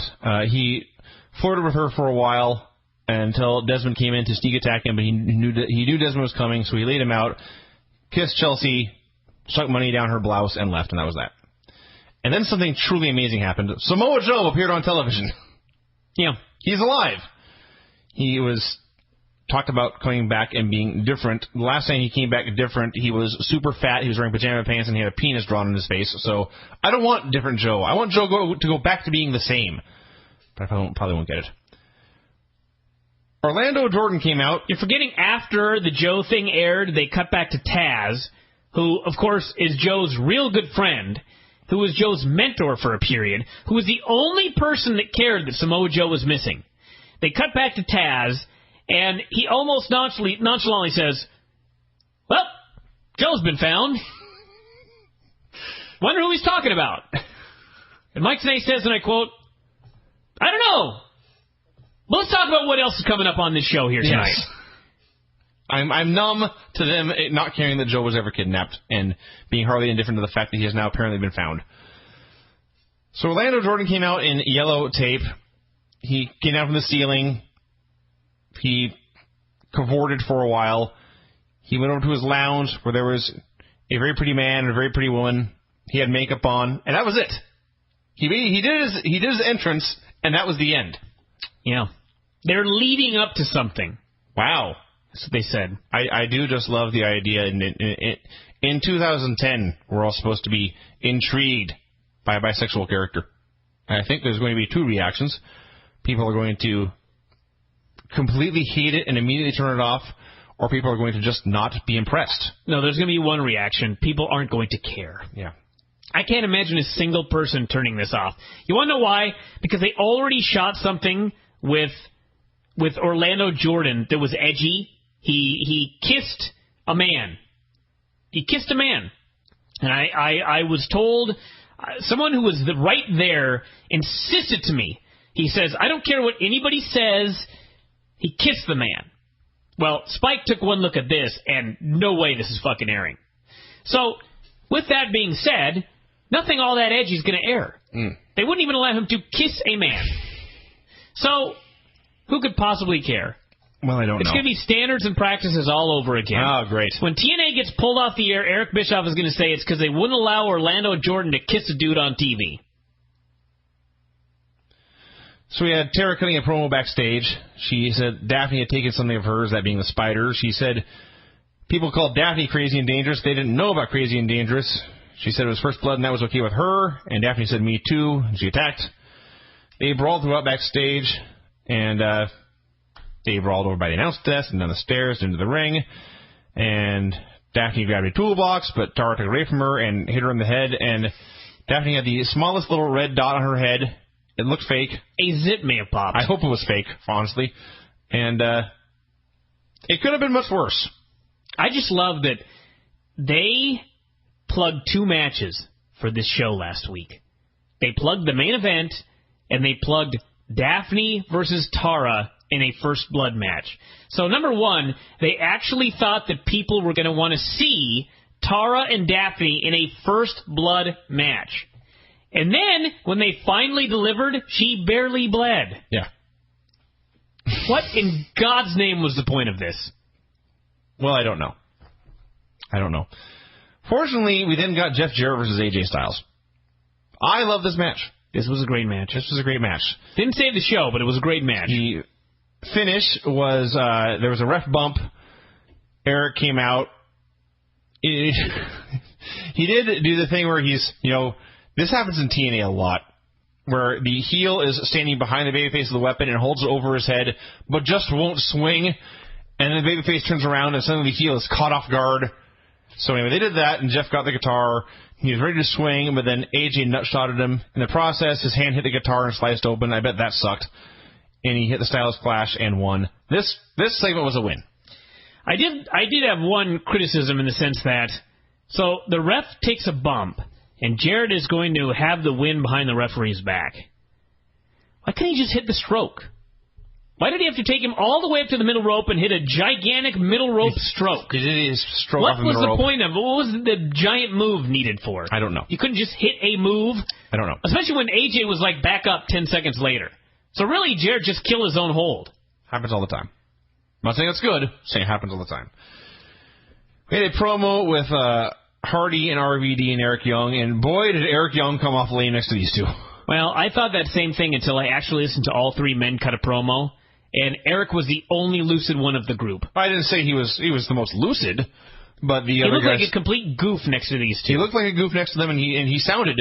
He was lucid, but he was also monotone and drab, whereas Rob and RVD, or RVD and Hardy, were crazy, to the point where Rob cut his promo, and then he literally tagged Jeff in, and Jeff cut his own promo. So He talked about climbing a ladder to the pay-per-view main event so the band would have their boots in his head. And Eric then finally said that he was the one who traded up, not Nash. So that was wacky. He traded up? Yeah, because... How gay. All right. We had Machismo wanted to book Beefcake and Martel in the main event. It would have been an improvement. True. In 2010, Eric said he wanted Lethal in the main event, so he sent him to the ring right now. And Lethal went because he's stupid. I actually think that if you put Rick Martel and Brutus Beefcake in the place of Scott Hall and Kevin Nash in that main event with Sean Waltman, it would have been a significantly better match. I could almost guarantee that. Yes. For sure, Martel. I'm positive about Martel. Martel would definitely be better than Hall, and Beefcake would probably be better than Nash. Yeah. So, yeah, I agree. So, anyway, we had Jay Lethal versus Beer Money. They beat him up 2-on-1 for a while, and then when Storm's back was turned, Lethal hit a small package and won. A fun little handicap match. He stole James Storm's beer. That was that. They talked about Hernandez after the injury angle last week. You mean Sean? They were calling him Sean. I'll be honest, I was not paying a lot of attention to this. They talked about his herniated discs and cervical damage to his neck. They say he could be out for several months, may not be back at all, and they say he would address the crowd next week. We had Desmond Wolf versus Pope in their best of 400,000 series. They had a good match, and then Pope hit him with a chain and pinned him. Desmond Wolf, the guy who was getting the title shot at the next pay-per-view. Pin Pope. Pinned by, yes. Yeah. Yeah, this was stupid. Enjoy the match. Really, really stupid finish. The exact words of Mike Tenay were, that match just shut down the Pope's momentum going into lockdown. It sure did. I can't argue. That's what he said. That is what Mike Tenay said. The only thing would have been better if Taz would have said that. Because Taz usually plays my role on the program. This match. Chelsea back out again. Now she's mad. She wasn't mad 10 minutes earlier. Now she's mad. And not only did Desmond pin the Pope, but why did he pin the Pope? Because Chelsea started to flirt with the Pope. And while he didn't fall for it, he stood there like a goddamn idiot long enough for Desmond to wrap a chain around his hand and punch the guy out. The Pope looked like a complete idiot in this segment. Indeed. Not to mention he lost. And also, going into lockdown. And I don't see it in my notes here, so I may have imagined this, but I could swear that somewhere in the end of the show they promised that these two would wrestle again next week. I don't think so. I hope I'm wrong. We had an Angle promo. They are wrestling next week. God again. And why? I don't know why. They have a ladder match, and I was thinking these exact words. What is going to be hanging from the ceiling that they will have to get? The answer, and keep in mind this is after Kurt Angle explained that the cage match can be won only by escaping the cage. What will be on the top when you climb the ladder is a key to the cage. What in the fuck does that mean? Apparently it means only the guy who wins the ladder match can win the cage match. So basically they're going to go into a cage. The winner's going to have the key to get out. And the loser is going to have to beat him up and get the key to get out. And apparently that's such a huge advantage. That's going to be a hell of a match. That it's worth having a ladder match for. Not to mention the ladder match is building to the cage match. I don't know. It's building to a cage match where the goal is to get out of the cage. Yeah. I don't know. This sucks. It sucks. I don't even... The promo... I don't know. Angle came out and rambled for a while and said some people have thought Anderson might be as good as Angle. Name one. Name me one person who thought Mr. Anderson was as good at Kurt Angle. So he rambled for a bit. Anderson came out. Anderson could get a much better promo, but he had to explain these really stupid steps. See, everybody keeps talking about this great promo, but it was fine. But he took... I've joked before that it took them 20 minutes to say what I could have said in 30 seconds. I have never seen a man drag on a promo like this guy did. He went on and on. And by the way, he's got his shirt which says, Pro Wrestling is real. And on the back it says, people are fake. Which, first off, that's the best fucking shirt that Ken Anderson could ever wear. Number two, they never showed the back of the shirt. So Ken Anderson is out there on TV wearing a black shirt that simply reads, Pro Wrestling is real. What? What are people supposed to think when they see this? So he comes out here, and he does his promo, and he says that they were 50-50 in wins, and they were canceling each other out. True! He did say they were doing the same thing back and forth every week for months on end. He said Bischoff would sign him next week to a ladder match. It was a ladder match, set up a cage match. He explained the key stipulation. This is where he just went on and on and on. It took him forever to spit out that it was a ladder match with a key on top. And finally, after he talked forever, he included that nice guys finish last, Kurt. Because Kurt's a nice guy, you see. It took him 10 minutes to spit that out as well. Kurt's a great guy, but great guys finish last. Thank God I'm an asshole. And then he said asshole again, like it was his last name. Which, of course, they bleeped out. Which begs the question, what's with the profanity if it's bleeped out? Is it really edgy when you swear all the time, but they bleep it all out? I don't know. This drove me nuts. The main event of the show was a steel cage match with the band versus RVD and Eric Young and Jeff Hardy.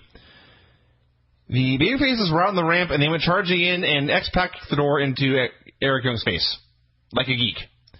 They brawled to the ramp. Pac kicked RVD right in the face. I bet that sucked.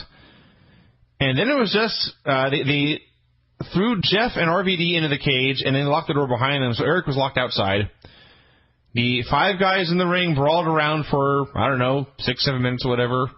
And then Eric Young climbed to the top of the cage, and RVD hit his dive, and Jeff hit his dive, and Eric hit a giant super elbow from the top of the cage, which looked like it scared the hell out of him, and they won. God bless Eric Young, but was that the shittiest maneuver off the history of a cage in the history of professional wrestling? They called it an elbow, but he just kind of fell off. I don't blame him at all.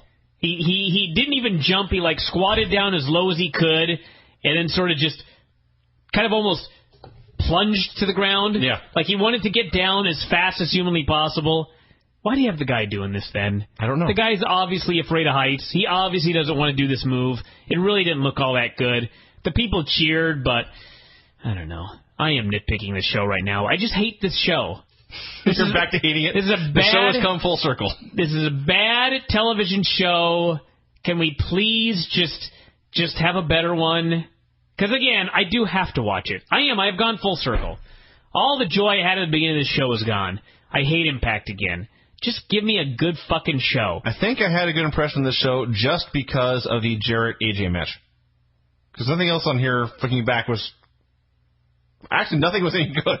And I'm going to say this again. And I like the Pope promo as well. The show did a .63, but that's actually probably a good thing for TNA, because if this show had done a .8, then I would bet $100 that next week's show in the now more coveted 8 to 10 time slot, 8 to 10, that's the new golden carrot. 9 to 11, bad idea. 8 to 10, yeah, the new golden carrot. If this show had done a .8, I would have bet $100 that next week's 8 to 10 rating would have been even lower. Because who is going to remember this show starts an hour early? I hope I do, honestly. I mean, every time Raw builds up to the show's an hour earlier, how many times have I forgotten? I mean, it's one thing... I did last time. It's one thing to remember that, it's 8 to 10 this week. But when the day actually comes, I mean, who really remembers the day of that they got to remember to set their DVR an hour earlier? You know what I mean? Mm-hmm. No one's going to remember. This show is going to do that first hour. I don't know if it's going to be lower than a .63. I don't think that's possible. I don't think the show could possibly do lower than a .63. Of course, I never thought it could do lower than a 1 and then a .8. So maybe next week it's going to get a .5.